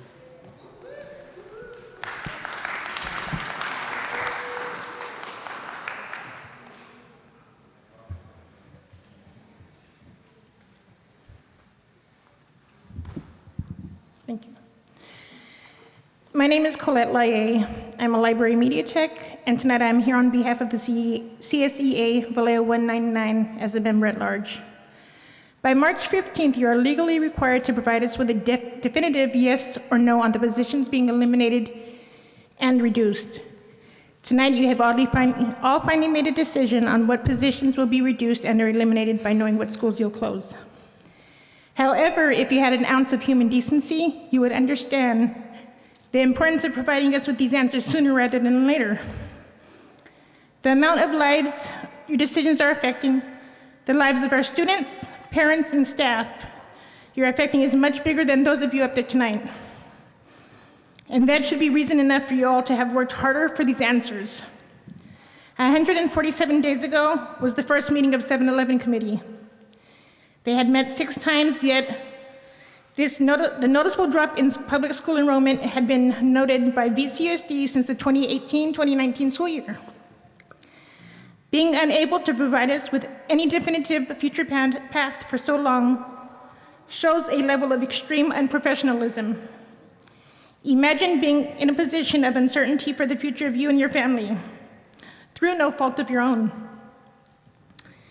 The estimate of positions that were provided last Friday evening on Valentine's Day was not enough. With the real answers way before tonight's meeting, VCUSD's mission statement states that it is their mission to meet our students and their families where they are and provide them with high-quality, enriching educational experience. This is not how you do that. In CSEA, our mission statement is as follows: to improve the lives of our members, students, and community. When we are CSEA members, it is impossible for us to do our best when those above us put us in positions where we are in fear of losing the jobs that we put our hearts and souls into. You need to do better for the people that you represent. Thank you. Thank you. Do we have VSMA? VSMA? No VSMA? Okay. Now we're going to go to student reports, I think. Let me see. No. Oh, committee members, excuse me. Then student we reports. We do have community members. All right. Our first committee member? So there were cards submitted earlier. We have 4 cards. This is the community forum component, the public comment period. Doris Anderson, if you can come up to the microphone. Then we have Colette Louie, Mona Lay, and Marissa Carbonell.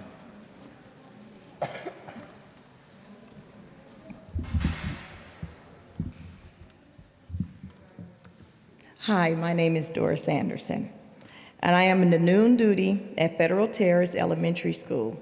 At our site, we communicate clearly with each other to ensure safety and of our students. We are a well-rounded school who ensures success for our students in ways beyond academically. We provide them with the resources to succeed emotionally, physically, and mentally. We work together to give our students the environment they deserve. In fact, I live in the community Federal Terrace is in. I can guarantee you all that my neighborhood is safe.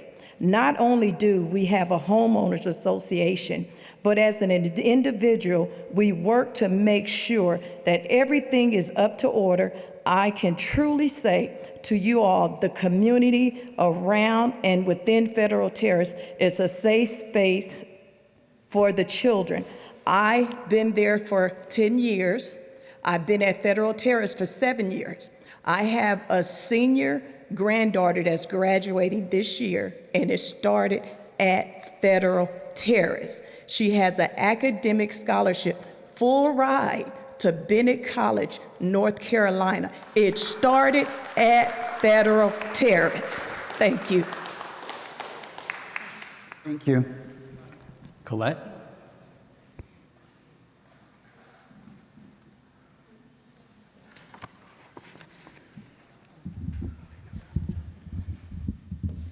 Okay, once again, my name is Colette Lae. I'm at the Library Media Tech at Federal Terrace. I know a lot of parents are concerned with the school closures, but I have been there now as the librarian since 2018. Before that, I worked 3 years as noon duty. Before that, I was a volunteer for my daughters. All 3 of my daughters attended Federal Terrace. It's a safe school. I want the parents that are dealing with the closures, we all know it's going to happen. But Federal Terrace is a safe school. We're a community. Elijah here went to Federal Terrace. I'm happy to see her up here. My daughter, I have an 18-year-old. She'll be graduating from Sonoma State. I have a senior this year, and I have a 10th grader. They all attended Federal Terrace. As long as your parents are there, you know your community, you know your students. I just want the parents to know that their students will be fine at our school. Thank you. Thank you. Moana Lay?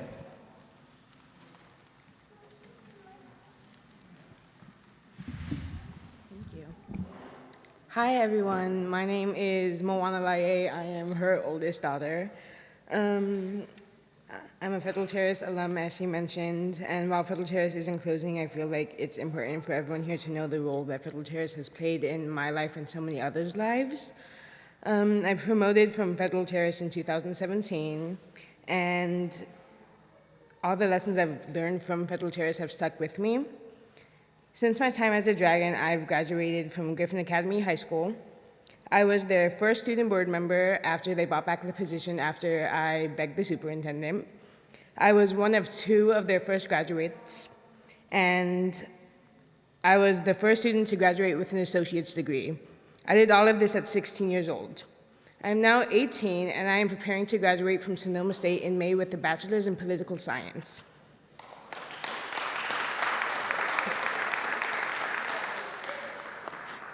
This would not have been possible without the groundwork that Federal Terrace laid out for me when I was a child.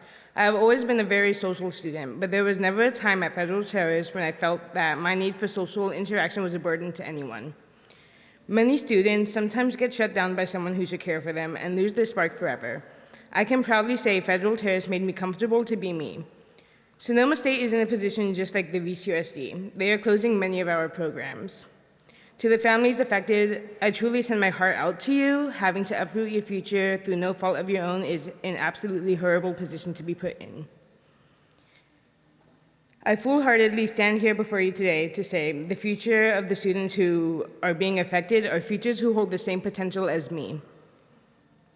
After I promoted from Federal Terrace, my mom became the librarian. The Federal Terrace family have truly supported me and watched me as I have grown up. And I couldn't be more proud to call myself a Dragon for life. Thank you. The last public commenter in this item is Marissa Carbonell.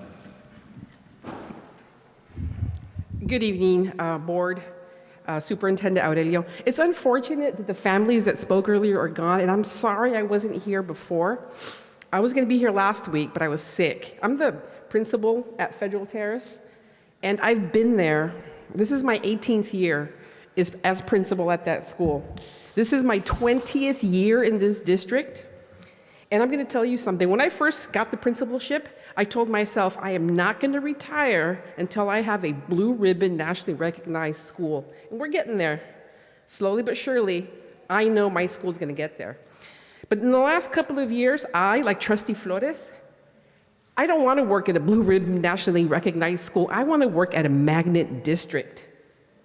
Okay, I want to work at a district where we do not disparage each other to lift ourselves up. Every single school in Vallejo, we are all working together. Come to one of our principal meetings. Come to our principal meetings. We are collaborating as leaders like we never have in my 20 years in this district. We are collaborating like never. Principals are on the phone with each other. How did you get that score? What did you do? I have an email to Ivana, the principal over at Dan Mini. Hey, how did your kindergarten do so well? You know, I'll call her tomorrow and say, how did your fifth graders get those scores? I want my fifth graders at Federal Terrace to do what you did at Dan Mini. The collaboration to lift each other up is there. But when I hear a person, a community member, a Vallejoan, say, I heard it tonight and it hurts me to my core. I felt like my heart was being pierced to hear somebody say, oh, I heard over at Federal Terrace, it's not good. I'm sorry. It's beautiful in the community at Federal Terrace. I remember the first day I drove, I feel the same way. The first day when I got the job and I drove through the community, I was like, oh my God, it's so beautiful here. And I still have that moment almost every day when I drive to work. So I want to change the narrative in this district. Our community members, you've got to change the narrative. How do we attract people back to our district? We lift each other up, right? It is fabulous at Wardlaw. It's even better at Glen Cove. Oh my God, you should go over to Lincoln. That principal is trying. She's doing everything she can. Some things now, neighborhoods are not perfect in Vallejo. They are not perfect. But they're not going to get any better if we continue to disparage each other. So I think as a city, as members of this city, together, how do we bring kids back? Stop disparaging each other. Lift each other up. Thank you.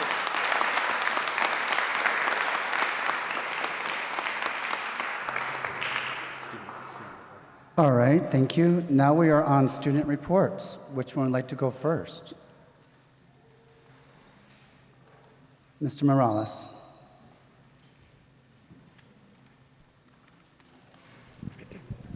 Thank you, everyone. Good evening, everyone. My name is Ricardo. And for my student report, I would like to start with our Vallejo High School rally we had 2 weeks ago. 2 weeks ago, we had our school rally in the Voltari gym during third and fourth period. We started the rally with the high school band. This year, we just started our Vallejo High School band again, which did perform a few times during the rally.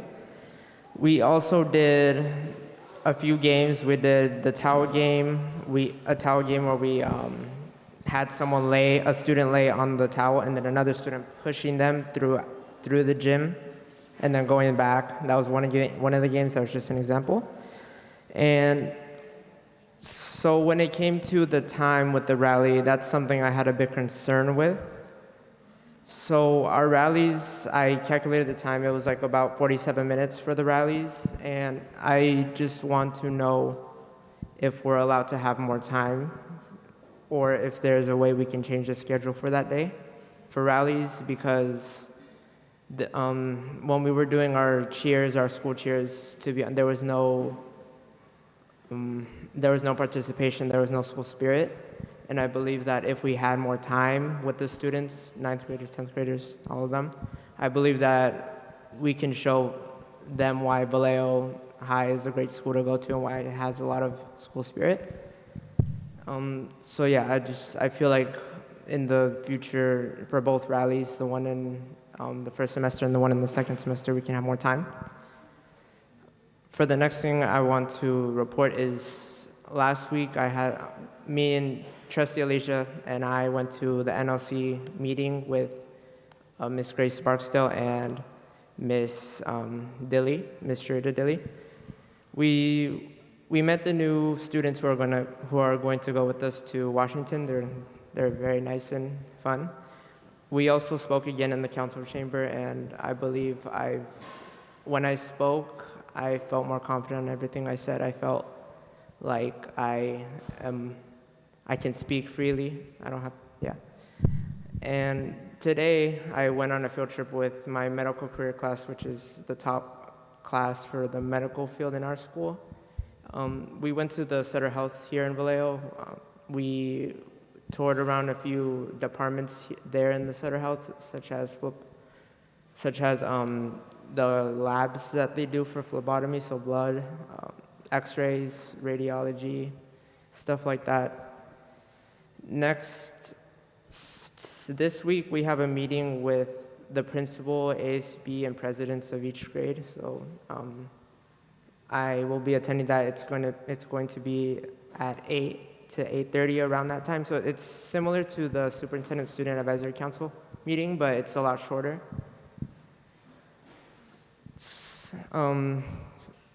As you guys may know, there's a policy that we have where students or clubs in the schools are allowed to fundraise. So when they fundraise, they have to send a form.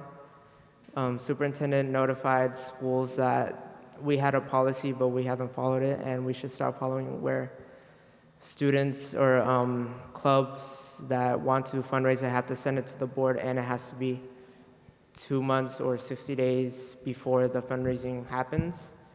And I didn't specifically tell them. The teacher / advisor for the leadership class did tell them. And a lot of the students were a little upset about it. They seemed sad. But I did get a few students who gave me feedback that we believe that maybe a month can work. I don't know how it would, but yeah. I would like to give us an update on IDs that Vallejo High School students are supposed to wear. So nowadays, I never see anyone wear them. Students don't wear their IDs. But I would say like a month ago, I did speak to the vice principal, and 2 weeks ago, I spoke to the principal about, I proposed an idea where students have to wear their IDs in order to use the restrooms in the Vallejo High School. And they both like the idea, but I'm hoping to hear back from them or seeing the action take place. With that, I also recommended that we open the C building restroom, because in Vallejo High School, recently we have 2 restrooms open, one in the auditorium and one in the quad, but back then the only restroom that was open was the quad, and there's only 2 restrooms, or there's 2 toilets, you can say, stalls that were open for the ladies and just one for the men. And a lot of students were complaining about how there's not enough room in those bathrooms, but in the C building bathroom that we have, there's many more stalls in both bathrooms, and again, I'm just hoping to see an outcome on that. So we had an issue with fundraising recently in Vallejo High School. I recommended to the principal that club presidents should have documentation about when they have. So when fundraising happens, you have to send in a form, and then that form talks about what you're going to sell, and when you want to sell it, and where you want to sell it in the school. But I believe that when they do that, they should have documents that say when they talked about it, when did this meeting happen, with times, and just I would want this because I feel like with that, people don't get mistaken for maybe someone stealing other ideas. Another update I would like to give about the school is an update on the marquee. I believe that's the name of it, the screen in the front. So I did talk to the office manager, Ms. Townsend. I was just curious. I wanted to see what's going on. She did talk to me about how they're working on it. They've been working on it for a few months or maybe a year now, but the people who are supposed to go out there, this is too advanced, like the problem is too much, so they did contact more technicians and more advanced technicians, but from what Ms. Townsend did tell me is that they are waiting for a certain part for the marquee, and she said that she doesn't know when they're going to come back, but she has contact, but I'm not sure. I don't remember if she told me when.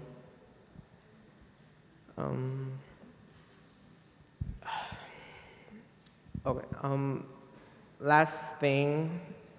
So last week on Wednesday we had an honor roll celebration for the students, 9th graders, 10th graders, 11th graders, and 12th graders. So for 9th graders, they received their rewards during second period, and then 10th graders, 3rd, 11th, 4th, and 12th graders, 5th. And I was in all of them since I'm a senior, so when I went to mine, there was, I believe they said that there's more than half of seniors who are getting honor roll. So that's great to hear, and many of those students who received honor roll got a 4.0 or higher.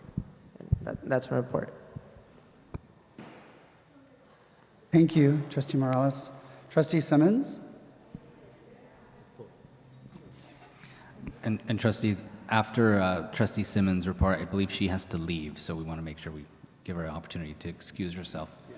Yeah. Oh, sorry, I didn't expect it to be that loud. Good evening. I hope you all enjoyed your 4-day weekend, or 3 days. We had a 4-day weekend, because I did. Last week was very interesting for Jesse Bethel High School. I can't speak for Vallejo High, but students at Jesse Bethel High School participated in a walkout supporting immigrants' rights and against ICE.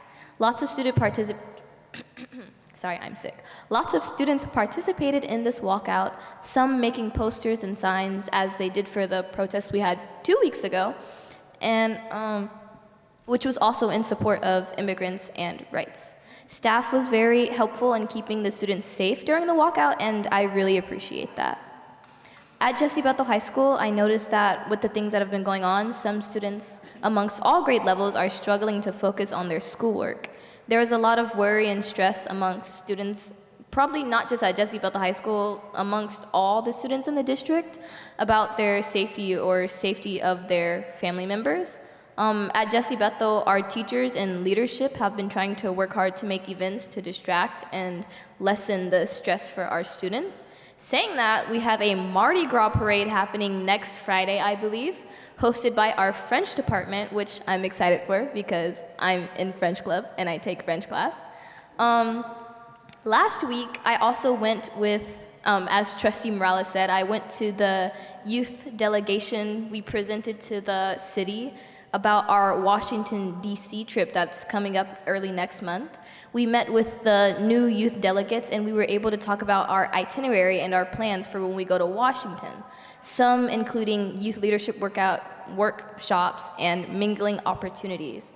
I'm very excited as I love meeting leaders with the same goals and initiatives that I may have. We will be in Washington for about 5 days, I believe, and I'm low-key, can I say that? That's not professional. I'm low-key hoping for snow. This Saturday, this Saturday there is a cyberbullying awareness luncheon for student leaders. I was going to attend, but since I have a track meet this Saturday, I won't be able to attend. But I made sure a week ago when I got the information to let my school's student council and leadership know of the opportunity, and I'm glad to hear that some, if not most of them, will be attending the luncheon. Sports season is kicking off, especially track. As I said, I have a meet this Saturday at San Lorenzo High School, so, please come support me. And come support our talent show. Jesse Bethel is hosting a talent show on the 28th of February at 5 p.m. It's $5 to go. That's my report. Thank you, guys. Thank you, Trustee Simmons, and good night to you. With that, we are on our consent items. Do I hear a motion? Oh, go ahead.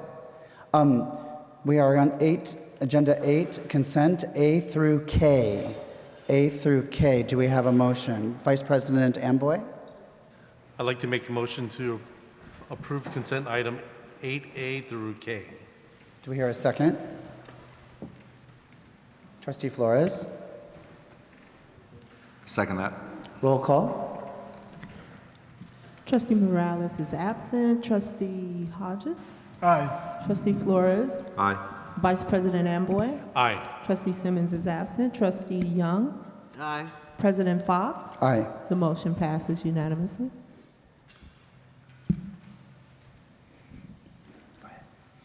So we are on to item 9A, which is information. So for informational item 9A, the 2023-2024 audited financial statements and accompanying corrective action plan, our financial consultant, good sport, he's been here all night, Douglas Crancer is here to introduce and speak to this item. Mr. Crancer, please come forward. There he is. Great, yes, thank you. Every year, the district has to have an audit of their financial statements, and that audit has to be presented to the board for the review, and if there's any questions. So I'll just quickly go over the highlights. I mean, the board and the corrective action was included in your packet. Please note that the financial statements are presented according to generally accepted accounting principles. There were some audit adjustments that had to get that in line, but after those recommended audit adjustments were made in the financial statements, there was an unmodified opinion, meaning it was a clean opinion regarding the presentation of those financial statements. There were, like I said, there were audit adjustments from what was presented in September to what was in the financial statements, and those restatements will be presented at second interim. In addition, there were 3 findings, one with internal controls that I'm working with the superintendent and business staff, as well as other centralized staff, in order to address those concerns and tighten up the internal controls. I know that's been a repeat finding. The other finding was related to doing the net charter shift for the charter school. So that was actually completed, and we sent it off. It was actually completed by the prior CBO, Ms. Loza, and that was sent off to the auditor for review, and then we'll amend that PT report. Based on my analysis, it doesn't look like there's going to be a big impact from what was presented initially to what will be revised. And then the last one was transportation expenditures. Because in 22-23, school districts are now reimbursed for up to, or actually reimbursed 60% of eligible transportation expenditures. But now, since that is used as a funding mechanism, they are now, that's part of the audit guide to make sure that what's booked just to home to school transportation, it has to exclude field trips and other transportation, but it can only be home to school, special ed, and general education. That's getting, within the audit guide. And there was a finding where there were a couple field trips that were included in that special code. So then there was that, an adjustment to that. So I don't know if there's any other questions, but that was pretty much the main thing where the financial statements are presented in accordance with GAAP, 3 audit findings that are being addressed. There was no federal audit findings, which was good news, because there were the big programs that were tested were Title I and I believe Education Stabilization Fund. So, any questions on that? No? Okay. Thank you. And it's just information, no action. Thank you. Thank you. Thank you, Douglas. We're on agenda item B now. Heather DePasso. Thank you. All right. Good evening, trustees, President Fox, Dr. Young, Superintendent Aurelio, Trustee Amboy, Trustee Flores, Trustee Hodges, Trustee Morales, and staff. I have the opportunity to come to you tonight to present to you some mid-year updates. It's kind of, there are three items that I'll be kind of sharing with you tonight. One, the dashboard, the California dashboard, our mid-year map assessments that you've seen before, and some formative assessment data, just a general academic overview of where we are to date. I'll start with our VCUSD Portrait of a Graduate. VCUSD is committed to the work of ensuring that each student leaves our system with the skills and knowledge required to succeed in this complex world. The work of implementing the VCUSD Portrait of a Graduate and the strategic pillars is central to this commitment. Now that the elements of the Portrait of a Graduate profile have been finalized, teachers will be working to ensure that their instruction is aligned to these outcomes. Purposeful effort has been made to ensure that our instructional priorities and professional learning are aligned to the Portrait of a Graduate and the strategic plan. I look forward to sharing more on this topic in future presentations. So as I noted tonight, we will review the outcomes based on the 2024 California dashboard. We will have a review of the mid-year progress as measured by the NWA MAP assessment, review our mid-year early literacy outcomes from our core reading inventory, and review the progress on current initiatives to support improved outcomes in 2025. So starting with the California dashboard, remember this is related to the academic data that I shared with you earlier this year as a result of the spring CASP assessments. And at that time, I noted that when the dashboard was released, I'd come back to you to share a fuller picture based on those dashboard outcomes. So this is that opportunity. The dashboard measures performance and growth in our system on academic measures, on both state indicators and local indicators. We'll focus mostly on the state indicators tonight.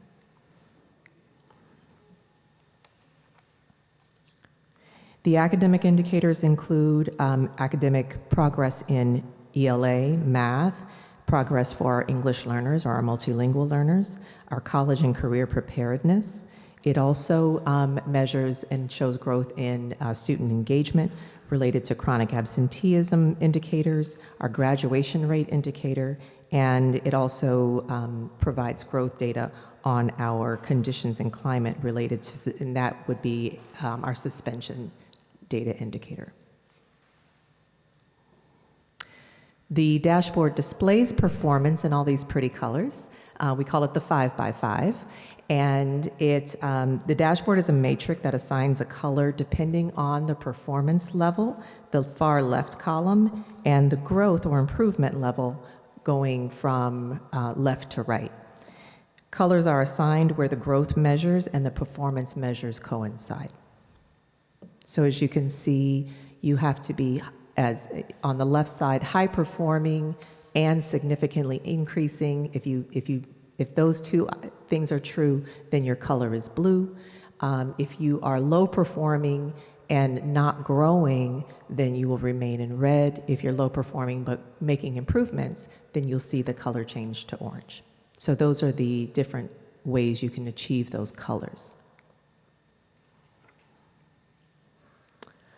Before we branch off into all the colorful data, I wanted to share a bit of a celebration. We had schools that were in what we call ATSI or CSI status, and all of these schools listed are either exiting ATSI or CSI status, meaning we have no more schools in CSI status at all, which is a major celebration. So while we have so much more work to do, this would indicate that our schools are making some progress and are moving out of that differentiated assistance that placed them in CSI status. So schools are identified as CSI if they are in the bottom 5% of Title I schools, which VCUSD is primarily Title I schools. And have all red indicators on the dashboard, or all red indicators except for one on the dashboard, or all red and orange indicators, and that is measured annually. ATSI is the same criteria as CSI, but is based on an individual student group as an equity indicator and is identified every 3 years. So those two classifications, it is a positive thing that we are exiting that status for all of these campuses. I want to start with some indicators related to engagement and climate. You will notice that I have provided data for 2023, the growth, the positive or negative growth, and then the 2024 data, along with a comparison to the state of California. This is that idea of being, proud of growth, but fully transparent on how much further we have left to go. So you will probably be remembering at this time all of the attendance strategies outlined in Dr. Kelly's presentation in October, the community engagement, the outreach, the access to programs, the work we're doing to address students' social emotional needs with our mental health support providers, wellness spaces, counselors, attendance liaisons, all of that. And again, people will hear me always say, it's always yes and. Improvement is never one thing.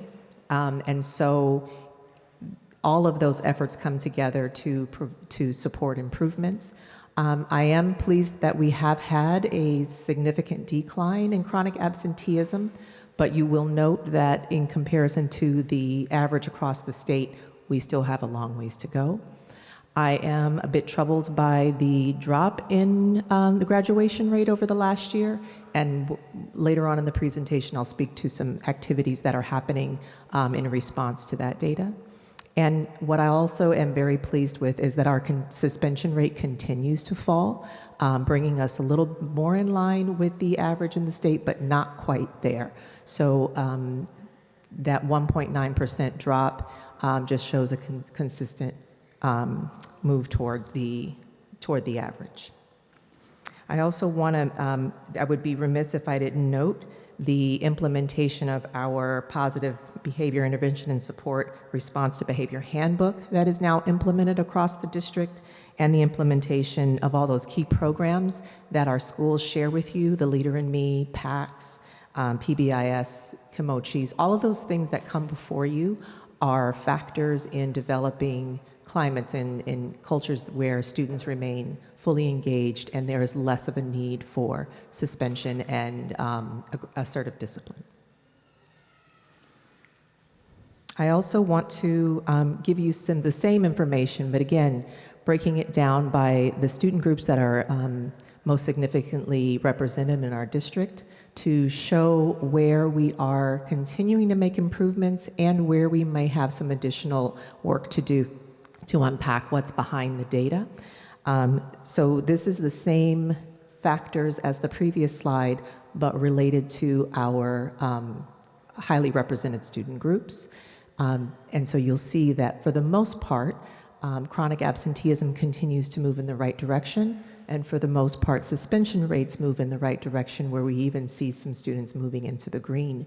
But then we have to continue to identify that our students who struggle through either homelessness or participation in foster youth programs will continue to need ongoing support for their individualized needs. And that is where additional supports and staff come in as well. I was happy to put together this slide for you, just so that you would not think that it was all doom and gloom in our presentation tonight. So many of our campuses are making really, really significant progress. So I listed all of them there for you. Schools that made progress in chronic absenteeism and schools that made continued progress in suspension rates. You will see that we have schools that are reaching the blue in those areas. And if you recall back to that first slide, the blue means they're performing well and they're continuing to improve. So that is a celebration, and I would be remiss if I did not bring that to you.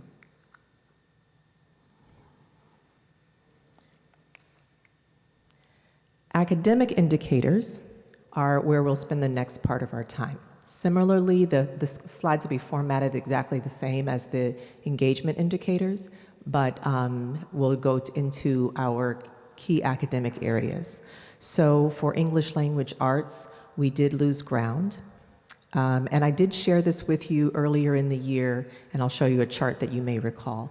In mathematics, we did make progress, but again, in both of those areas, we continue to lag behind the state averages. Our English learners did not make as much progress as they had over the previous year. And when we say English learner progress, that refers to students making annual progress year over year. So if I'm a kindergartner starting at a level 1, in first grade I should be at a level 2, in second grade I should be a level 3, fourth grade a level 4, and exit and become a reclassified fluent English proficient student. If I lag and stay a level 2 or 3 for multiple years, I'm not making annual progress. So it's just a matter of identifying which students are progressing along the scale in a way that would have them reclassify. If they started in elementary school, reclassify before they exit elementary school and never become, what we identify as a long-term English learner, or a student who's in middle and high school who's been in our system for more than 6 years and still not able to reclassify. Our goal is that all students reclassify as English proficient within 5 years.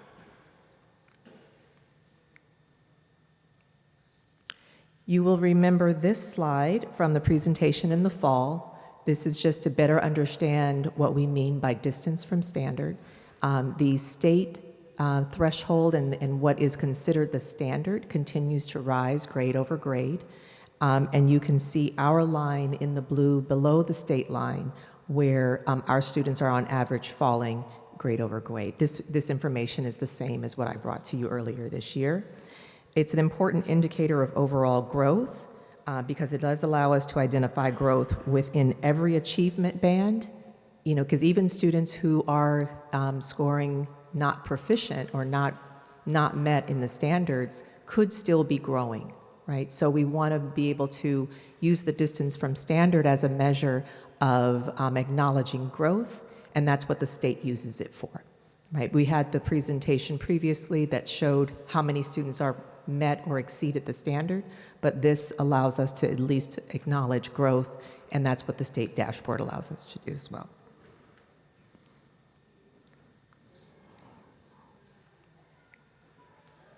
In math, this is again that same slide with just to remind us what distance from standard looks like in a scale. We did have some growth in math, of course, I'll remind you, but again, it's nominal, not as much as we would like to see. Just as we had the significant student groups for chronic absenteeism and suspension, we also have that same data here for our student groups related to English language arts and mathematics. You'll notice that we had fairly good growth across most of our student groups in mathematics, and we have to take a deeper look at why we had some slip in reading. So that is something for us to continue to think about and determine why we did have that dip. We have also college and career preparedness standards, and those show where our students who are showing that they're ready for college and career, the CCNI standards, where they're falling. And lastly, our English learner progress. You'll see there's a number for English learners in general, and then long-term English learners that I referred to earlier. And just as in the other indicators, I would be remiss if I didn't celebrate the outcomes for some of our school campuses that have made really good growth on this new dashboard. And you'll notice the numbers are all exceeding at least 3 points. And 3 points, while it seems small, is actually significant in that it can move a school from one color band to the next. It is not considered nominal growth, it is considered enough growth to move them from one band to the next. But what we know about in VCUSD is we don't just need small growth, we need big growth. We need extensive growth. I am very proud of the work at Vallejo High School. They did make extensive growth, but they do have a lot of catching up to do. So they cannot rest on this success. As you'll notice, even that positive 41 points does still maintain them in the orange band because they are in a low performing range. So I want to just share that, and then, but just celebrate that these schools have made really positive progress over this last year.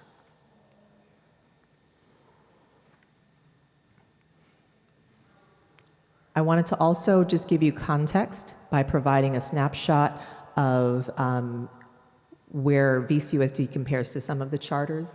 It's not a side-by-side it's a side-by-side comparison, but it's not exactly apples and apples because of the nature of the schools and their size, the programs that they hold, and things like that. But I did want to also offer you just an understanding of where our citywide charter schools are in comparison to VCUSD. And we do continue to have some work to do. And lastly, in comparison, VCUSD with districts of similar demographic, because sometimes it's just difficult to know, like, what do these numbers mean? Where does that place us in comparison to others? We can compare ourselves to the state, but we also sometimes look at our neighboring districts or districts of similar size and demographic to give us an idea of how we're doing in general.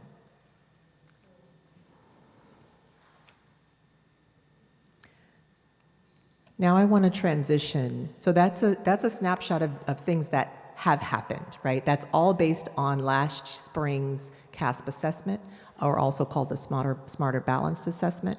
And so that is done. That data you've seen before, but this is in a new format because it was presented by the state in a new format for us recently. But I also want to provide you with an update based on where our district assessments are taking us. Now, you'll notice that there's several items on this slide. One, this is a projected proficiency from our NWA MAP assessment. 3 times a year, you'll recall, students take the NWA MAP assessment, and we monitor the growth. What we've also shared what I've shared with you before is that this assessment is a quality predictor of how students may do on CASP. It has pretty much every time been right since we started using MAP. Now, on the side, you will see what the beginning of the year outcomes were. I shared those with you before. And then in the center, you see what the current outcomes are from the middle of the year. Now, 30.8 is not where we want to be, but it's 5% more than we were last year. So it is a growth number. You will notice, though, that 69% of students are falling in band 1 and 2. So while this continues to mirror CASP, we have several more months of instruction, and we do anticipate that teachers will continue to press forward on teaching the standards so that this number isn't the end of the line, but just a midpoint check. This number is about 0.6, an improvement from the beginning of the year, and like I said, about 5 points improvement from where we were on CAS for 2024. In math, there is greater growth than we saw in reading. This is about 5 points in improvement on students who projected to be at met or exceeded, and there were fewer students at level 1 or 2 than there were at the beginning of the year. And if these numbers hold, it would be about a 5% increase on CASP this year. While that may seem small, given the growth we have yet to do, it is statistically a large jump. The last set of data I want to share with you is our core reading inventory outcomes. The percentages refer to students who in kindergarten know at least 80% of their letter names and sounds at this point in the school year. So this is letting us know that 70% of kids in kindergarten know at least 80% of their letter names and sounds. That's a big deal. The end of the year goal is for all students to know all of their letter names and sounds, but they've got a few more months to continue to practice those sounds with their teachers. I do want to make just a side note that our students at Federal Terrace, that number is 92%. Glen Cove is at 90, Wardlaw at 90, Loma Vista is at 86, Vallejo Charter 84, and Dan Minnie at 80. So the number 70 is representative of all students, all schools, but there are some schools that are exceeding that, and we're really proud of that work. They are implementing a program called UFly that we're piloting there, and if their outcomes are continuing to hold, that we will spread to other campuses. They've been piloting to make sure that it's the right program to implement.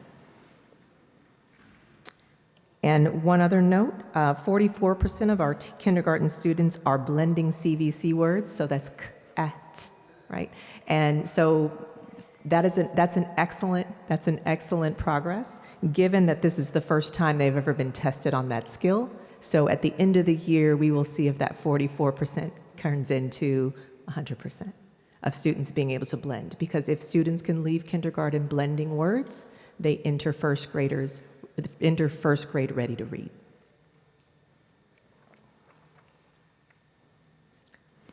First graders begin taking assessment in passage fluency, meaning that they read a passage for a minute and are timed and it's documented how many words correctly they read. They start that assessment at the beginning of the year, at the middle of the year. They don't take this test at the beginning of the year. They are assessed on their incoming skills first. So this assessment shows that how many words students are able to read correctly in a minute. The chart on the slide to the right shows what the benchmark is, how many words you have to read correctly in order to be proficient. And this data reflects that currently 37.8% of students are able to read at least 29 correct words per minute. About 15% are able to read between 16 and 28 words per minute, and 47% of students are reading fewer than 15 words a minute. We will continue to assess, and in May, we will have additional data to bring forward.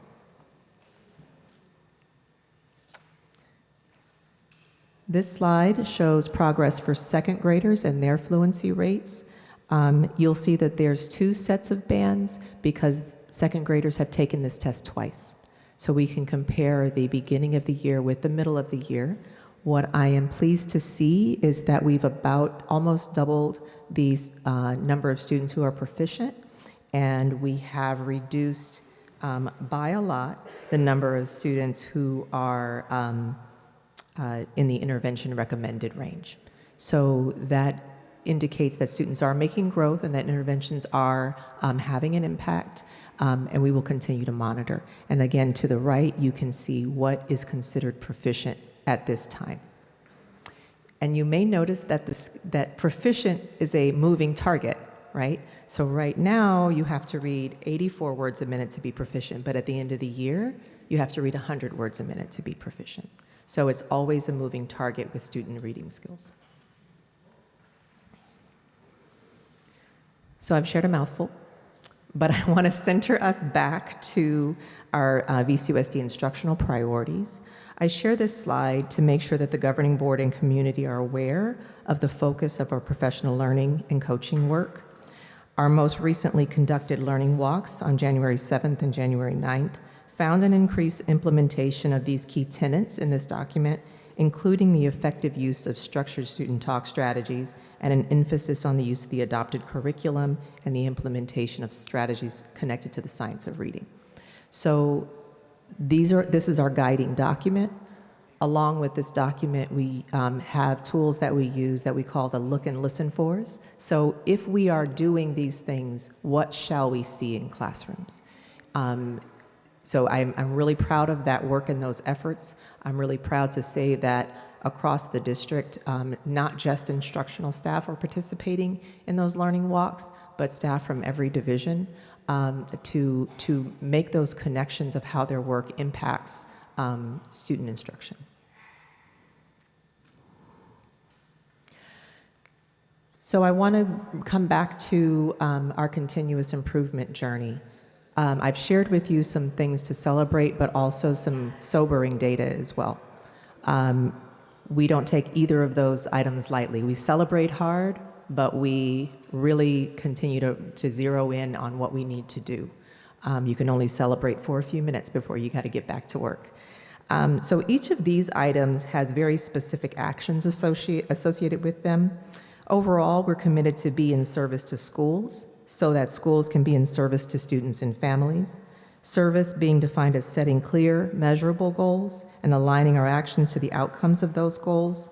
Two-way communication to ensure that we are moving in one voice in service to our students and community, providing clear expectations around pedagogy and instructional implementation while supporting those efforts through professional learning, and giving and receiving feedback that is supportive of growth of our individuals and our system.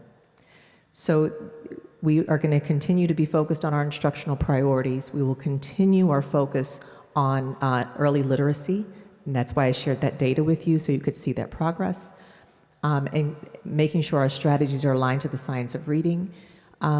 You received a presentation by CCEE and Solano County Office of Ed. We continue our work with them, now pivoting from our early literacy work that continues to beginning a new initiative to improve secondary outcomes and graduation rates. So we spent a bulk of our time in the last year or so really focusing in on our early learners, and now we're shifting to make sure that we're enhancing programs and data and thinking about the data in a more intentional way for our high school students and our kids transitioning to high school.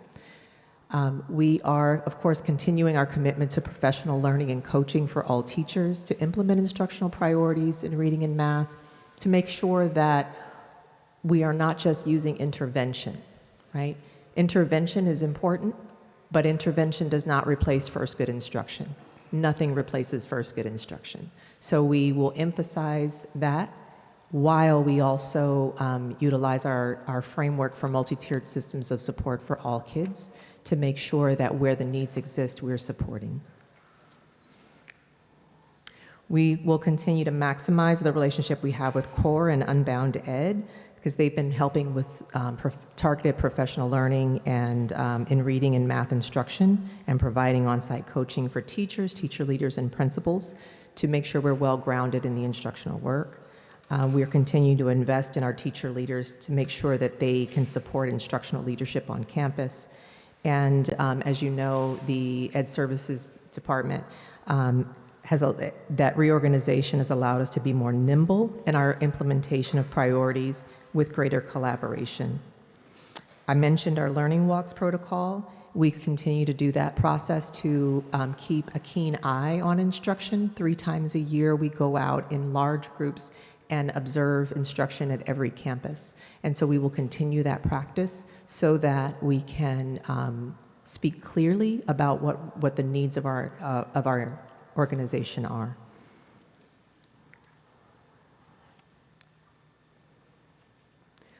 Lastly, we are making sure that our instructional leaders have regular opportunities to practice giving and receiving productive feedback to staff so that they can continue to improve in their efforts.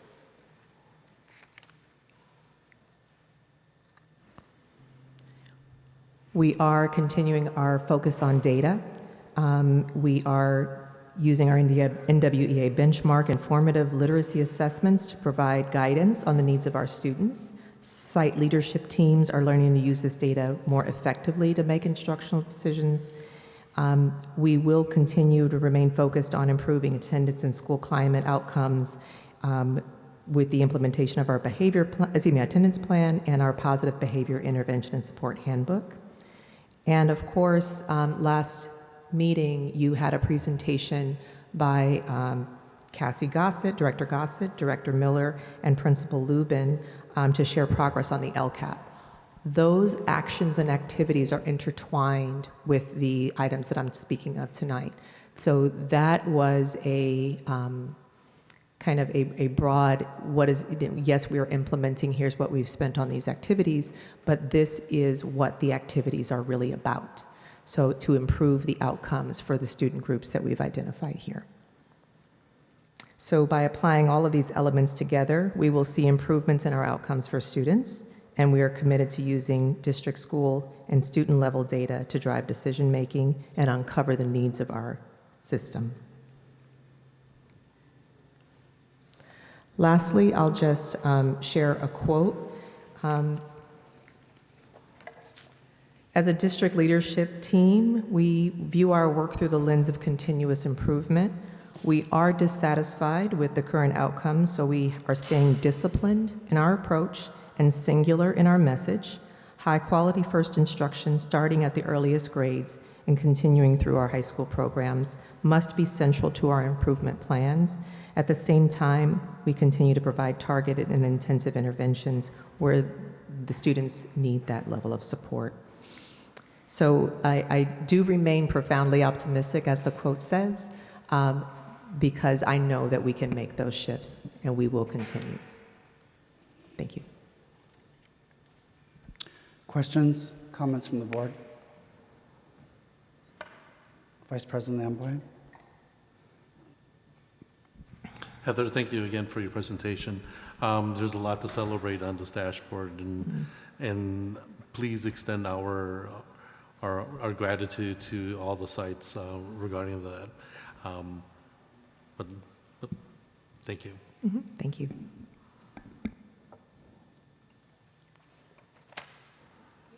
Trustee Flores. Thank you, Assistant Superintendent Tapacio. I think I have a couple of questions and just a couple comments. First on a comment on slide 7, which was just showing all the sites that are exiting CSI, ATSI status. For me, what I see is the beginning stages of a system changing. So it's not just one program, one principal, one site. It's a system. The district is moving in the right direction, and for me, seeing that's a great thing. Then on slide 12, I'm noticing Which one is 12? that we're kind of starting at 3rd grade, where it's shown we're already so far below, and I.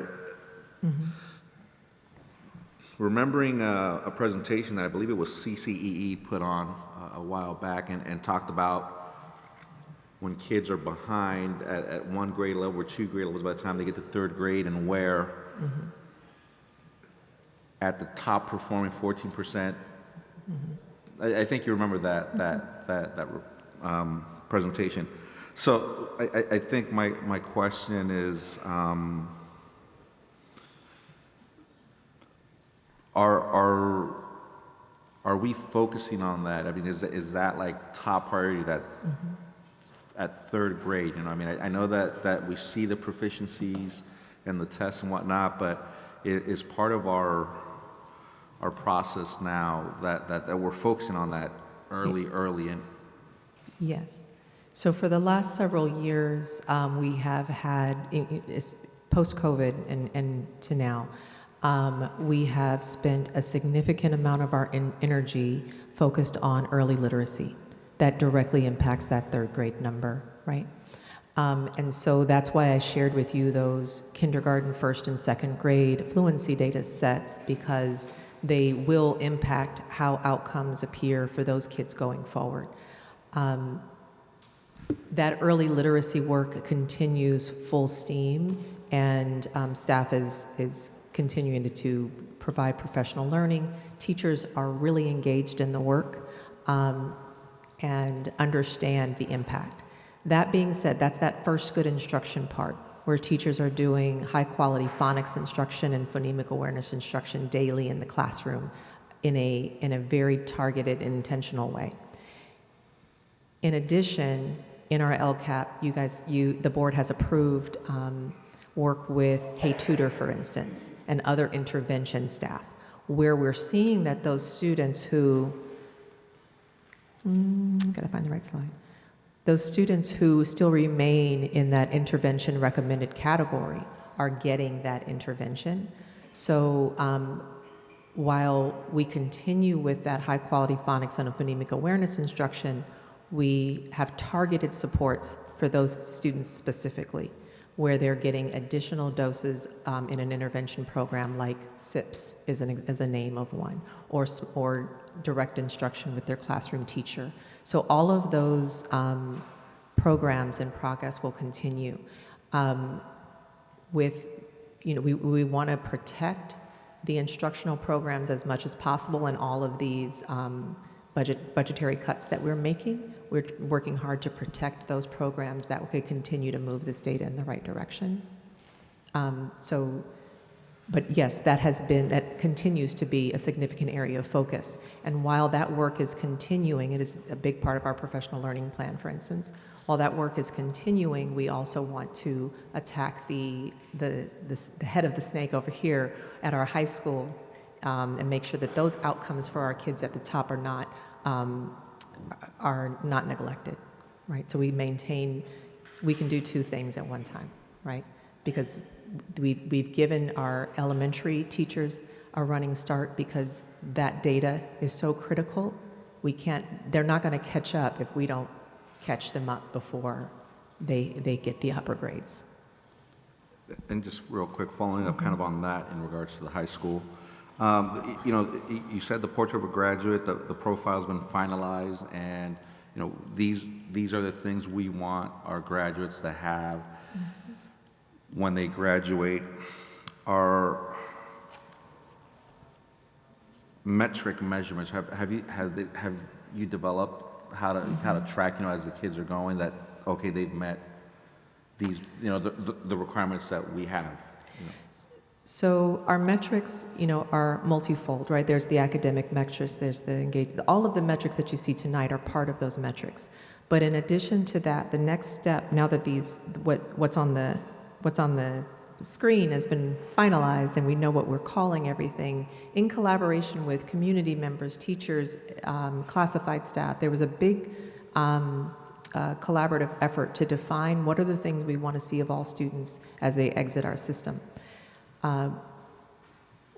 We are now in the process of identifying what are exemplar lessons if a teacher is teaching with Portrait of a Graduate in mind. What are the exemplars that they're using? What are the high quality lessons and activities they're doing in their room that allow students to think critically, allow students to collaborate with their peers, allow students to communicate? So this is very tightly linked to our instructional priorities and what we call our look and listen fors. We've tied each of the elements of the Portrait of a Graduate to those plans to show if I see students in classrooms collaborating to solve a math problem, a word problem, not just an algorithm, right? I'm giving them opportunities to communicate skillfully and to collaborate with their peers and think critically, all at the same time, right? So the metrics will be partly observational, partly through the academic outcomes when we see these things.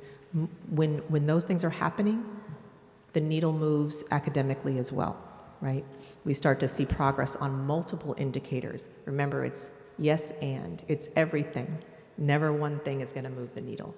Lastly, we have some schools that have some exemplary practices that we will start to expand across the district. So for instance, Vallejo Charter and Solano Wiedemann specifically do student-led conferences where students present their data and their report card to their parents at conference time. We want to emulate that across the district as a really high-quality practice, but we're not there yet. That's something we have to train people how to do, but that is a practice we're considering. Other things like students presenting portfolios at different markers. So what does a kindergarten portfolio look like if I'm a kindergartner and I'm going to present my learning for the year? What does that look like? If I'm a first grader or a third grader at those transitional years, what does it look like to present my learning and to have the confidence to stand up? That metric is more subjective, but extremely important, right? So we need the data here in the dashboard to reflect the quality that we're seeking to produce, as well as those more subjective metrics through observational data. Thank you. Trustee Young? On slide number 10, I'm trying to see what the correlation, I was looking at Lincoln. Lincoln's absentee was 6.7%. It was improved by 6.7%. Huh? It improved by 6.7%. Okay, and then, so what was it to start with? I'd have to look it up for you. And then the suspension rate improved Yes. by 6.6? Yes, ma'am. So, and recall, this is all data from 2024, from spring, based on last school year. This is not this school's year's data. So what I anticipate at Lincoln is that this will continue to improve. But this is last year's data when compared to 2022-23. So how many students did they have in 2022? Right. They had more students in 2022. Okay. They had fewer students in 2023. But remember, this is by a percentage of enrollment. So it's not simply number, like how many fewer by the numbers, but as a percentage of enrollment. And so I'll be interested to compare 2024 with 2025 when that new dashboard comes out. So That'll be significant. this reflects what year? This data, remember the California dashboard is based on the previous year. So this is 2023-24. So and it's was comparing. a TK for TK? It was TK. It was TK to 2 in 2023-24. So how many students? 74? There were about 100 students last year. Last year. Mm-hmm. Okay. Thank you. Thank you. Any other? Okay. Heather, can we go to slide 15? Tell me, I don't have them numbered the same way, so if you can tell me what piece of data you're interested in. School growth academic indicators. Okay. Can you go to the last portion? You covered the first two boxes, but you didn't cover the English language progress. Okay. So English language progress, as it refers to students making progress on the LPAC as a year's worth of improvement. So it's that idea of a student who starts in our system as a kindergartner making progress one level every year, right? So if I'm a kindergartner in first grade, I'm a level 1, in second grade, I'm a level 2, by fifth grade, I should be redesignated as English proficient. RFEP. Yeah. So these numbers indicate that these school sites improved in comparison to 2022-23 by the percentage indicated. So that brings Pennycook to the green status, right? Because their improvement was that significant to that they are now considered green on the dashboard. And the other school sites continuing to make growth, maybe didn't hit the green, but making significant progress. So Loma Vista, 17.9% more students made progress than they had the previous year. How did that outlier happen? They were doing some good stuff. So I only see Patterson with plus 21, but I see now that Loma Vista is in 17.9 in the green. That's a huge. Those are two different measures. So Patterson. No, I know they're different. But I'm just saying, well, how did it get a 17.9 plus to get to the green? What are they doing different than our other schools? I can't speak specifically to what they are doing that is different. It could be that they are implementing some of those practices for English learners. I can't specifically state what, in this moment, what they're doing that is substantially different. But we are celebrating that they did make that growth. Huge growth. Yes, sir? And with our EL students, a lot of them get stuck at like a level 3 and hard to, it used to be called intermediate, but it's hard to get them beyond that. And like you said, we want by 5th grade to get them out of EL designation to be RFEP'd, because otherwise in middle school and high school, they have to take an elective. They don't get an elective. They have to stay in EL classes. Right. So they're kind of penalized because they are second language speakers. They will not get an elective like other students. Correct? That's correct. It's very sad. So hopefully by elementary, we do try to. So whatever Loma Vista Elementary, whatever the school was doing to get that huge jump, we need to know and make sure that that's happening within all of our schools. Mm-hmm. Next, I need clarification on some other items. When we look at ELA, can you tell me the percent of English language arts with our 8,000 approximately students? What percent did we pass? Tell me what that, clarify your question. So let's go to slide, let me go down. So ELA standards, English language arts, ELA. What slide? Am I going the wrong way? 11?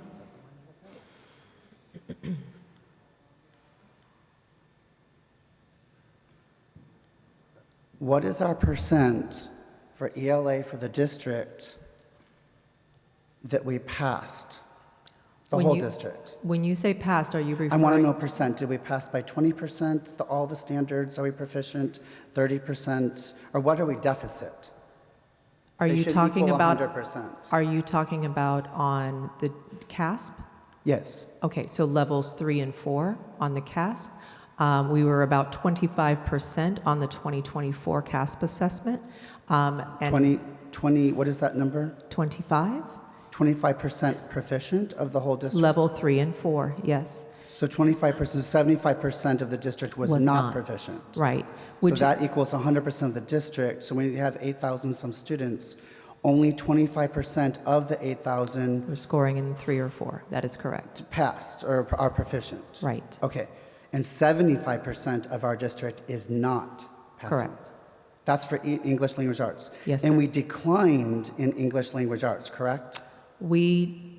On some measures, yes. On the distance from standard, we did lose a little bit of ground, but we did not lose ground as it relates to the proficiency.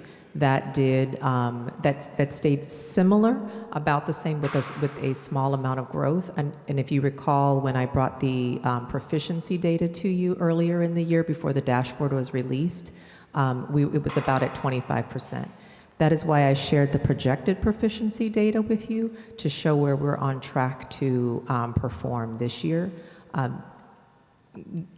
Of course, it's still not sufficient, but it is moving in the right direction.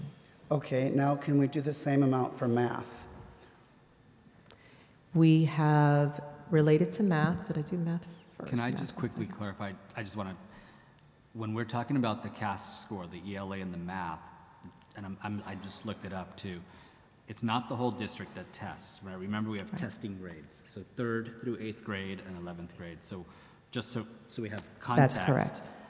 Last year, at the end, in 2024, we had 4,473 students take the ELA. So that percentage, that 25 to 75% is based out of that 4,400. 4,400, okay. And with mathematics, that number was 4,507. Just for context, who's testing and when. Not every kid takes the CASP test every year, but it is a reflection of our district.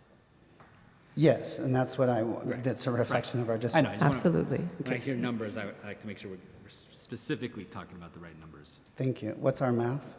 4,500. No, Oh, I meant the percentage? That was about, and I'm working from memory, because that was about 17%, if I'm remembering correctly. 17% proficient, 3 or 4? Yes, sir. So that would be 83% of the district that is... That was not proficient. there's not, boy, I did that good for mental math at this time of night. So 17% of the grades you said are 70% of the whole, where people look at our district, and 83% of the whole are not passing. Correct. But that we did not lose ground. That we kind No. of stayed flat.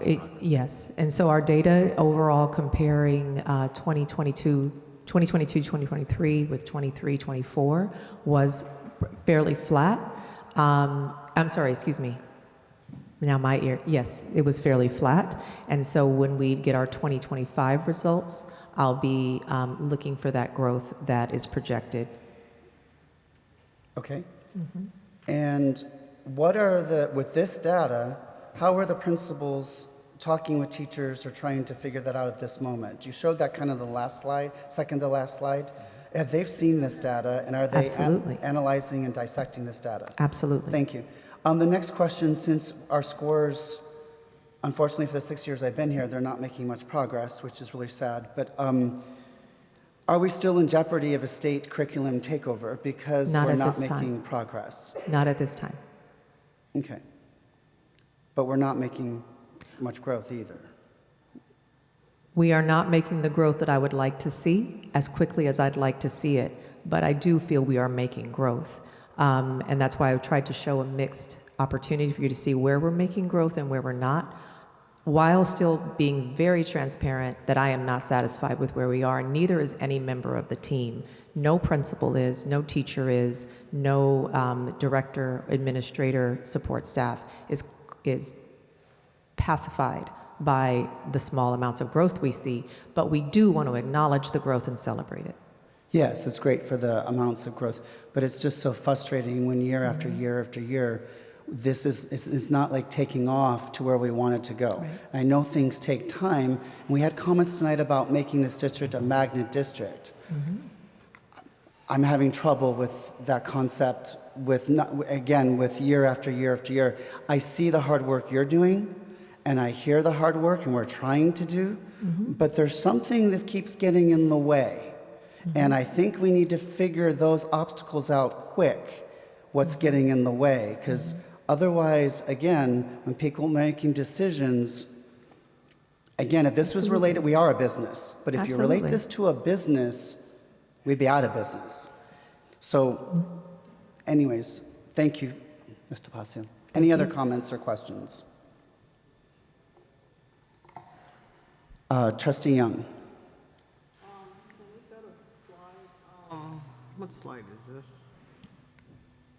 Slide 15? 16? 16 is 16.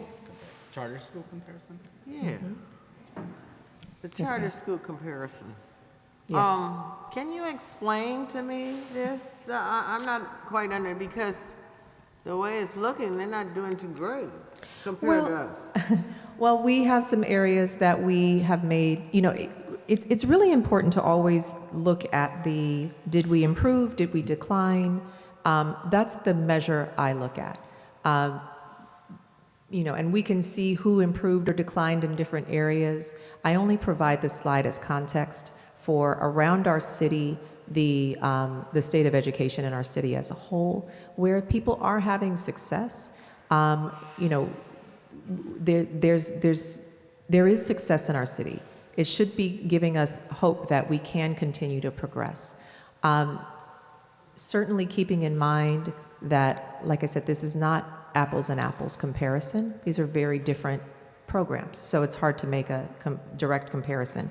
But as there are some struggles, and I see some places where, campuses are doing a better job in meeting their goals. And I want to be right up there with them.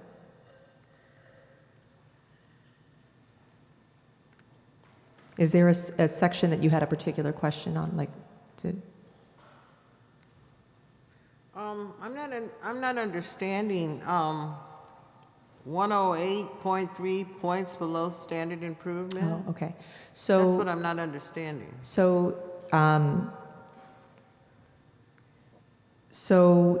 just as in VCUSD, no, it's got to go back. Just if you go back to the slide that shows that red line and the blue line, right?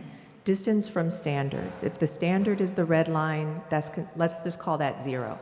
As you drop below the threshold, as you drop below what's considered proficient, you are away from the standard. You are below the standard. And so almost all the schools are below the standard, with the exception of Griffin High, that has an average of 11.9 above the standard, 11.9 points above the standard. So, and they have made improvements. Everyone is in improvement or or have maintained, where VCUSD had a small decline in that area. It wasn't significant, but it is acknowledged as a decline. Whereas in mathematics, we had an improvement, as did most other schools in our district, with the exception of MIT High School and Elite, that excuse me, either declined or maintained where they were in the previous year. Okay, thank you. All right, thank you. Moving on thank you, Ms. DePasio, for the presentation. We're moving down to reports. Superintendent? Good evening, everyone. So tonight's meeting was a weighty one with significant decisions regarding budget reductions and school closures. I do want to take this opportunity to sincerely appreciate everyone who has contributed to determining our district's needs around budgets, programs, and the future of VCUSD. These conversations and decisions are never easy, and I'm grateful for the thoughtful deliberation and collaboration from staff, community members, and our leadership team. I also want to thank the board for standing strong amid these challenging decisions. While tonight marks a step forward, we recognize that there's still much work to be done to ensure that we continue to optimize our district for long-term sustainability and student success. So let's shift a little to more lighthearted updates. So our schools engaged in professional learning activities yesterday while students and families enjoyed an extended 4-day weekend. We remain committed to working with our partners to strengthen our service to schools model, ensuring that our schools and students receive the support they needed. Earlier today, Vallejo High School had the privilege of welcoming Soledad O'Brien, reporter, formerly at MSNBC. I forget which agency she works with now, but still very much well known in the reporting community. She joined several classes virtually. This incredible opportunity was made possible through the initiative of one of our very own Vallejo High students, Jazz, who went on that trip with you, Ricardo, remember? And we were proud to see our students making meaningful connections that enriched the learning experience. I was able to join that Zoom call. Actually was chatting with Soledad O'Brien a little bit. I didn't realize that she really started her career in the Bay Area with Cron 4. So it was really nice to see that, her roots were here, and she talked about her experiences back in the day with Vallejo. Additionally, I'm pleased to share that earlier today, our team received a call regarding the successful sale of our 4th bond series. We're happy with the results of the sale and look forward to providing more details at the March 5th board meeting. So, bottom line, good news for our taxpayers and generating more funds for our school district. Lastly, I'm excited to announce that we have selected our next Assistant Superintendent of Business and Operations and our next Executive Director of Special Education. Both leaders are expected to join us within the next month or two, with the Assistant Superintendent beginning target date of April 1st, and the Executive Director joining us in March. We are eager to welcome them to the team as we continue to move the district forward. Thank you all, and especially thank you to the community who came out tonight. Thank you. Who'd like to go for their board report?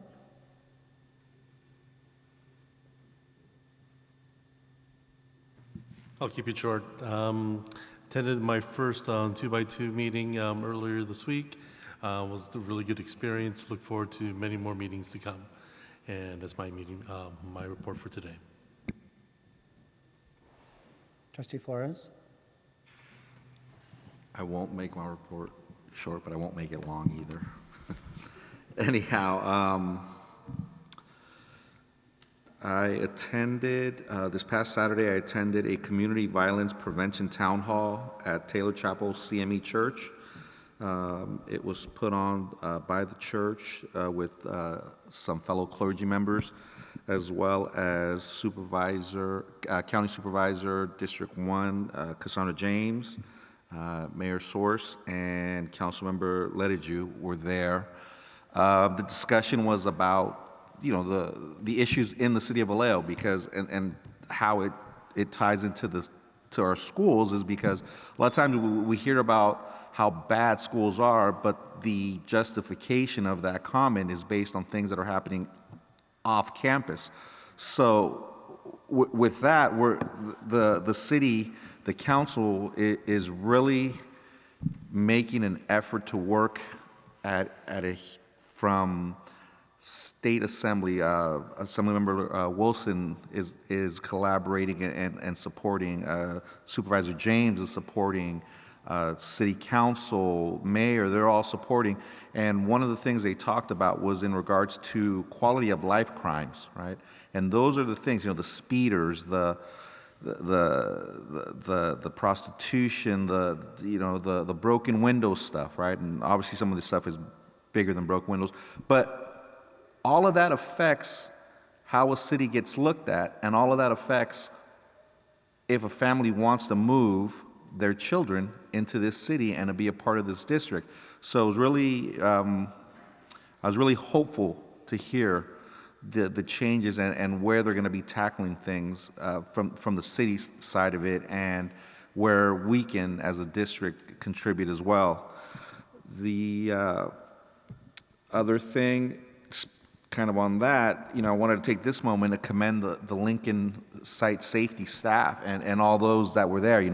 That issue was brought up about something that came off campus onto the campus, and it was handled. It was handled professionally, it was handled immediately, and it was handled in a way that kept all kids on site safe. So to the staff at Lincoln, thank you. Thank you very much. I also attended a Know Your Rights webinar that was put on by the Latino Parent Network and in conjunction with Catholic Charities. They're going to be doing more. I believe the mayor was on. The chair of Said Latino, Jessica Gonzalez, was there, and so was former council member Loera Diaz. They were a part of it, and the next one they're going to have, they say, is going to be in person.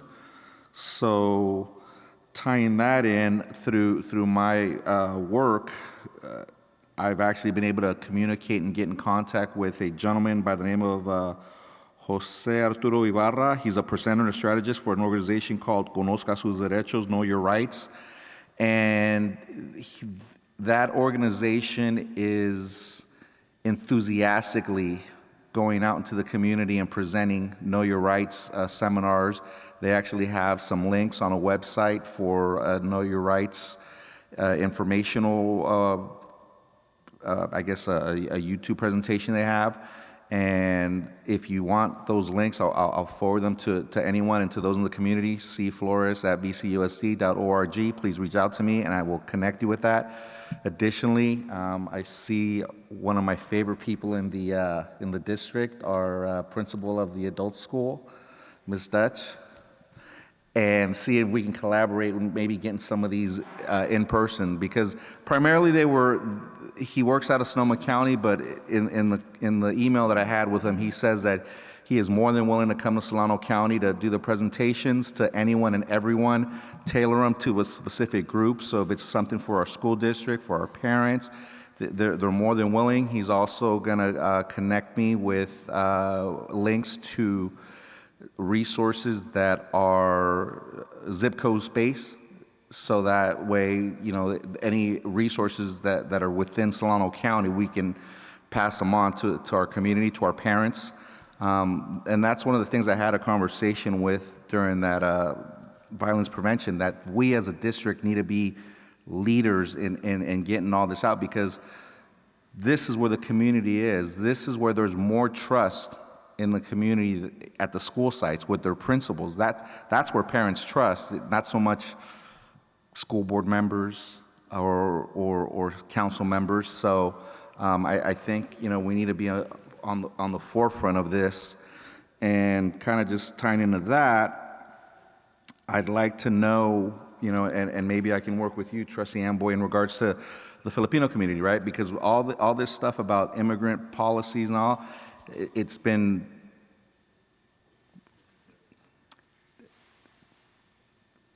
focused more so on the Latino community, but there's a lot of different communities that are affected by immigration policies. We got folks that are coming from the Philippines, from China, just from all over the place. Vietnam. I know there's big Hmong communities in a lot of areas.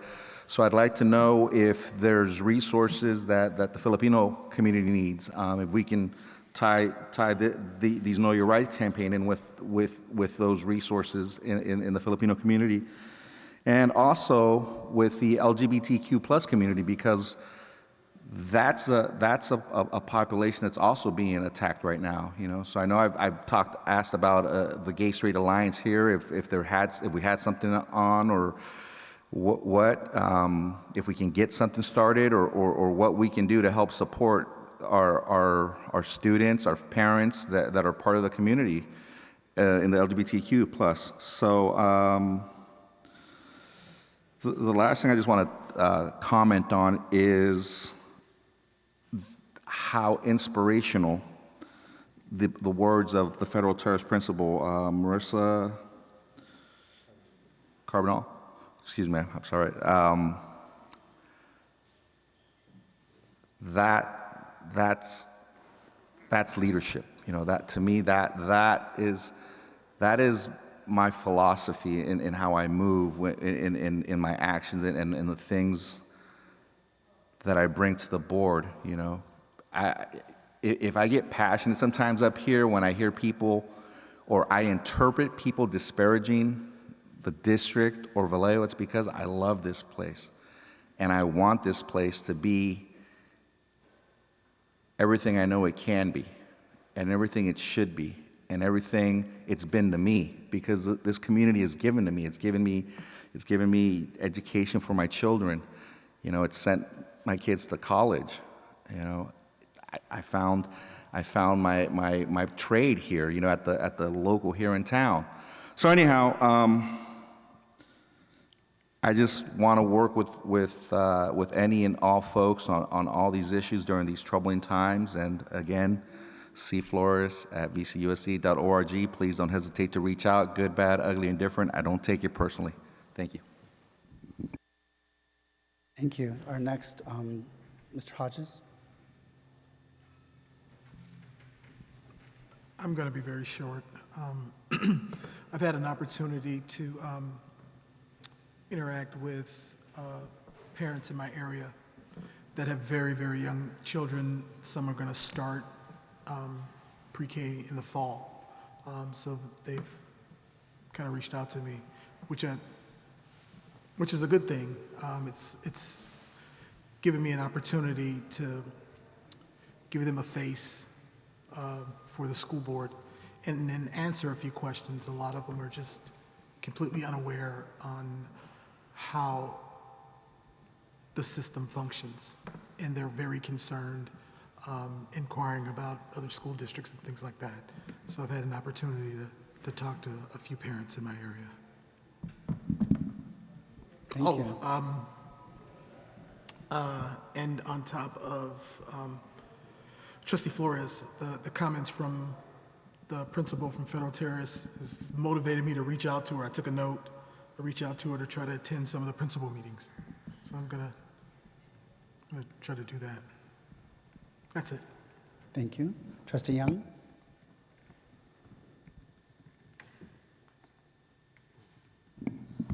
First of all, I want to thank my colleagues, my trustees. We work really hard. We had agrees to disagree, but yet in the same sense, we kept our mind focused on a governance mindset decision. And I'm really proud of what we did and how we did it. We listened to each one of us. We listened. And we made our own deep commitment to what we felt was right. And I was just really proud of the whole process.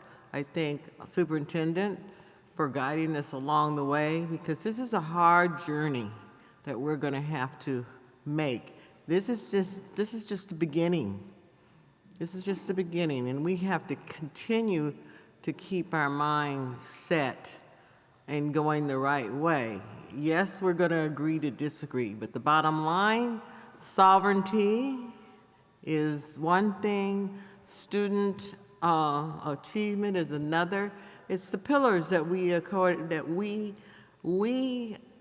owe allegiance to, and the guidance of which direction we want. Sitting on this dais, sitting on this board, we're elected officials. We have to decide as a governing board.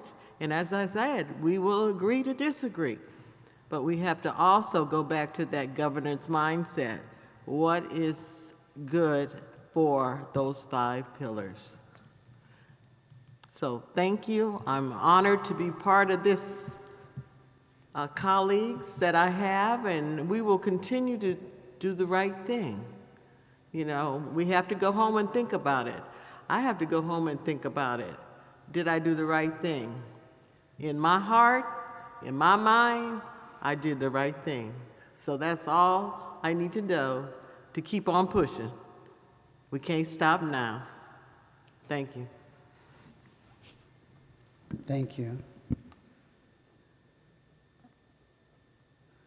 All right, for my report. First, Superintendent Aurelio, is February 28th a day of protest where people aren't supposed to attend? Shop. Just shop is not education. I got mixed messages. I just want to clarify, is that? I'll have to verify. What I've heard is it's a day to not contribute to the economy. Just economy, But- okay. But I could be wrong. Just want to make sure, because That's what I otherwise heard. we need to be prepared for protest or such. For the 2x2 committee, when we met last, we talked just more about Nebraska Street at Vallejo High School and safety. They're supposed to install the speed humps hopefully during spring break in April. We thought they were being put in over the holidays, but they were delayed. So they're supposed to be coming very soon. And then further talks about more safety at Vallejo High. The police made a report, Chief Ta and Officer, let's see if I can find his name, Hollis. Yes, Officer Hollis. They did a report of all things around Lincoln Elementary School for the last, I think they went back a year. Yeah, they went back a full year. And they talked about some new ordinances coming out against for the prostitution, new laws about, they're trying to disrupt the behavior and the actions, and by taking pictures or being around the cars, it's kind of stopping or disrupting the activity. And they gave the ordinance the new SB 357. SB 357 is the new law. And 70% of the cars for the people brought into Vallejo for the prostitution, 70% are brought in. They're not local. These people are brought in to work on Sonoma Avenue. Anyways, so the stopgaps that are trying to be put in place to help with that, and they talked about the sex trafficking and how they're trying to hopefully stop that as well. So that was all information to try to protect or be safer around Lincoln Elementary School. Then the National League of Cities, the youth are going to be going soon. Victoria Grace will be taking a break for a while, but we have 8 students that will be going, March 7th through March 11th. And I think they're also going to be looking at Howard University while they're there. They'll be reporting back to City Council and to us after their trip. I'm excited to hear about all of the things they learn in networking. Let's see, what else? Oh, we wanted to talk about, there was an ELAC meeting the following night, and the DLAC. We want to talk about ELAC and DLAC and how getting messages out to them through each of our school sites is more effective, because that's a culture at each school to teach what their rights are and know where their rights are and get correct information. So that's one area we talked about for that. And I think that was it for the 2x2. Excuse me, sorry about that. We all have to do our 700 report soon. Superintendent Aurelio, do we have to put the amounts for the meal that we all had with you recently? Do we need to know the amount? Yeah, Rhonda Thomas can help with that. She has the amounts. So she'll give the amount to each of us that we must report on our 700 report? Correct. From the meal last week. If we want to write a check to the district for our portion of the meal, can we just write a check? Yes. And then we don't have to put it on a 700 report? Correct. Okay, so I think I'm going to be writing a check for my amount. All right, how soon will we get those? Because they're due, I think, April 1st, is that correct? Yeah.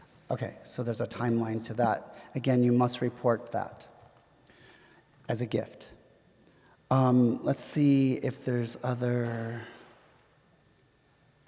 I think that's it. For our next item, community forum, we do not have. Closed session, we do not have. Announcements of upcoming board meetings. Superintendent Aurelio. So our next regular board meeting is March 5th. It'll be back in our usual spot. I did appreciate being able to hold a meeting at a school site. It's our first run doing that. I do want to, if we can just send our congratulations and thanks to the team that made this possible and all of them who are here this evening. It was a big undertaking to get this set up this way. Mm-hmm. I would say it was a success. Well done, everyone who supported. But it does lend the opportunity for us to travel and to hold meetings at school sites. It's something, as a board, we should discuss at some point how and when we want to do that, because we do have that option now. So our next regular, March 5th, followed by March 19th. Those are the 2 March meetings. And just as a reminder, March 5th is an important meeting. We will have any staffing changes that need to come because of the March 15th letters. That will be coming to the March 5th. You also will be getting the second interim budget report as well. Future board agenda items. I know I asked the last one for an arts update for what Orlando is working on, and if the sites are specifically getting, if they have that person from Prop 28, and how much money they have used from Prop 28 for materials. So hopefully the report will include, is there a position at the sites doing or also trading between the sites? And how is the money being used from Prop 28? And what is the progress with Orlando for an arts program for the district? So those are specifically the things I'm looking for that presentation. Are there any other items?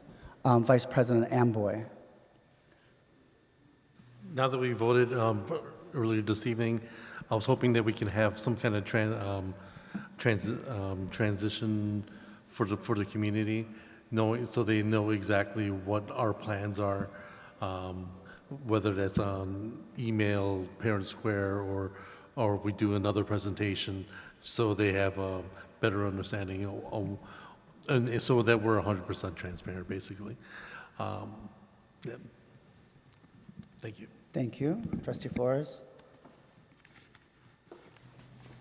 I'd like to get some information on where we're at with training for site safety, secretaries, first person's point of contact for immigration enforcement, and not even on the Know Your Rights stuff, but just on our board policy that we have in place. How many how much staff has been trained or is aware of it, has access to it, can find it, et cetera. Thank you. Okay, if that's everything, we are adjourned at 9:28. Good night. Thank you.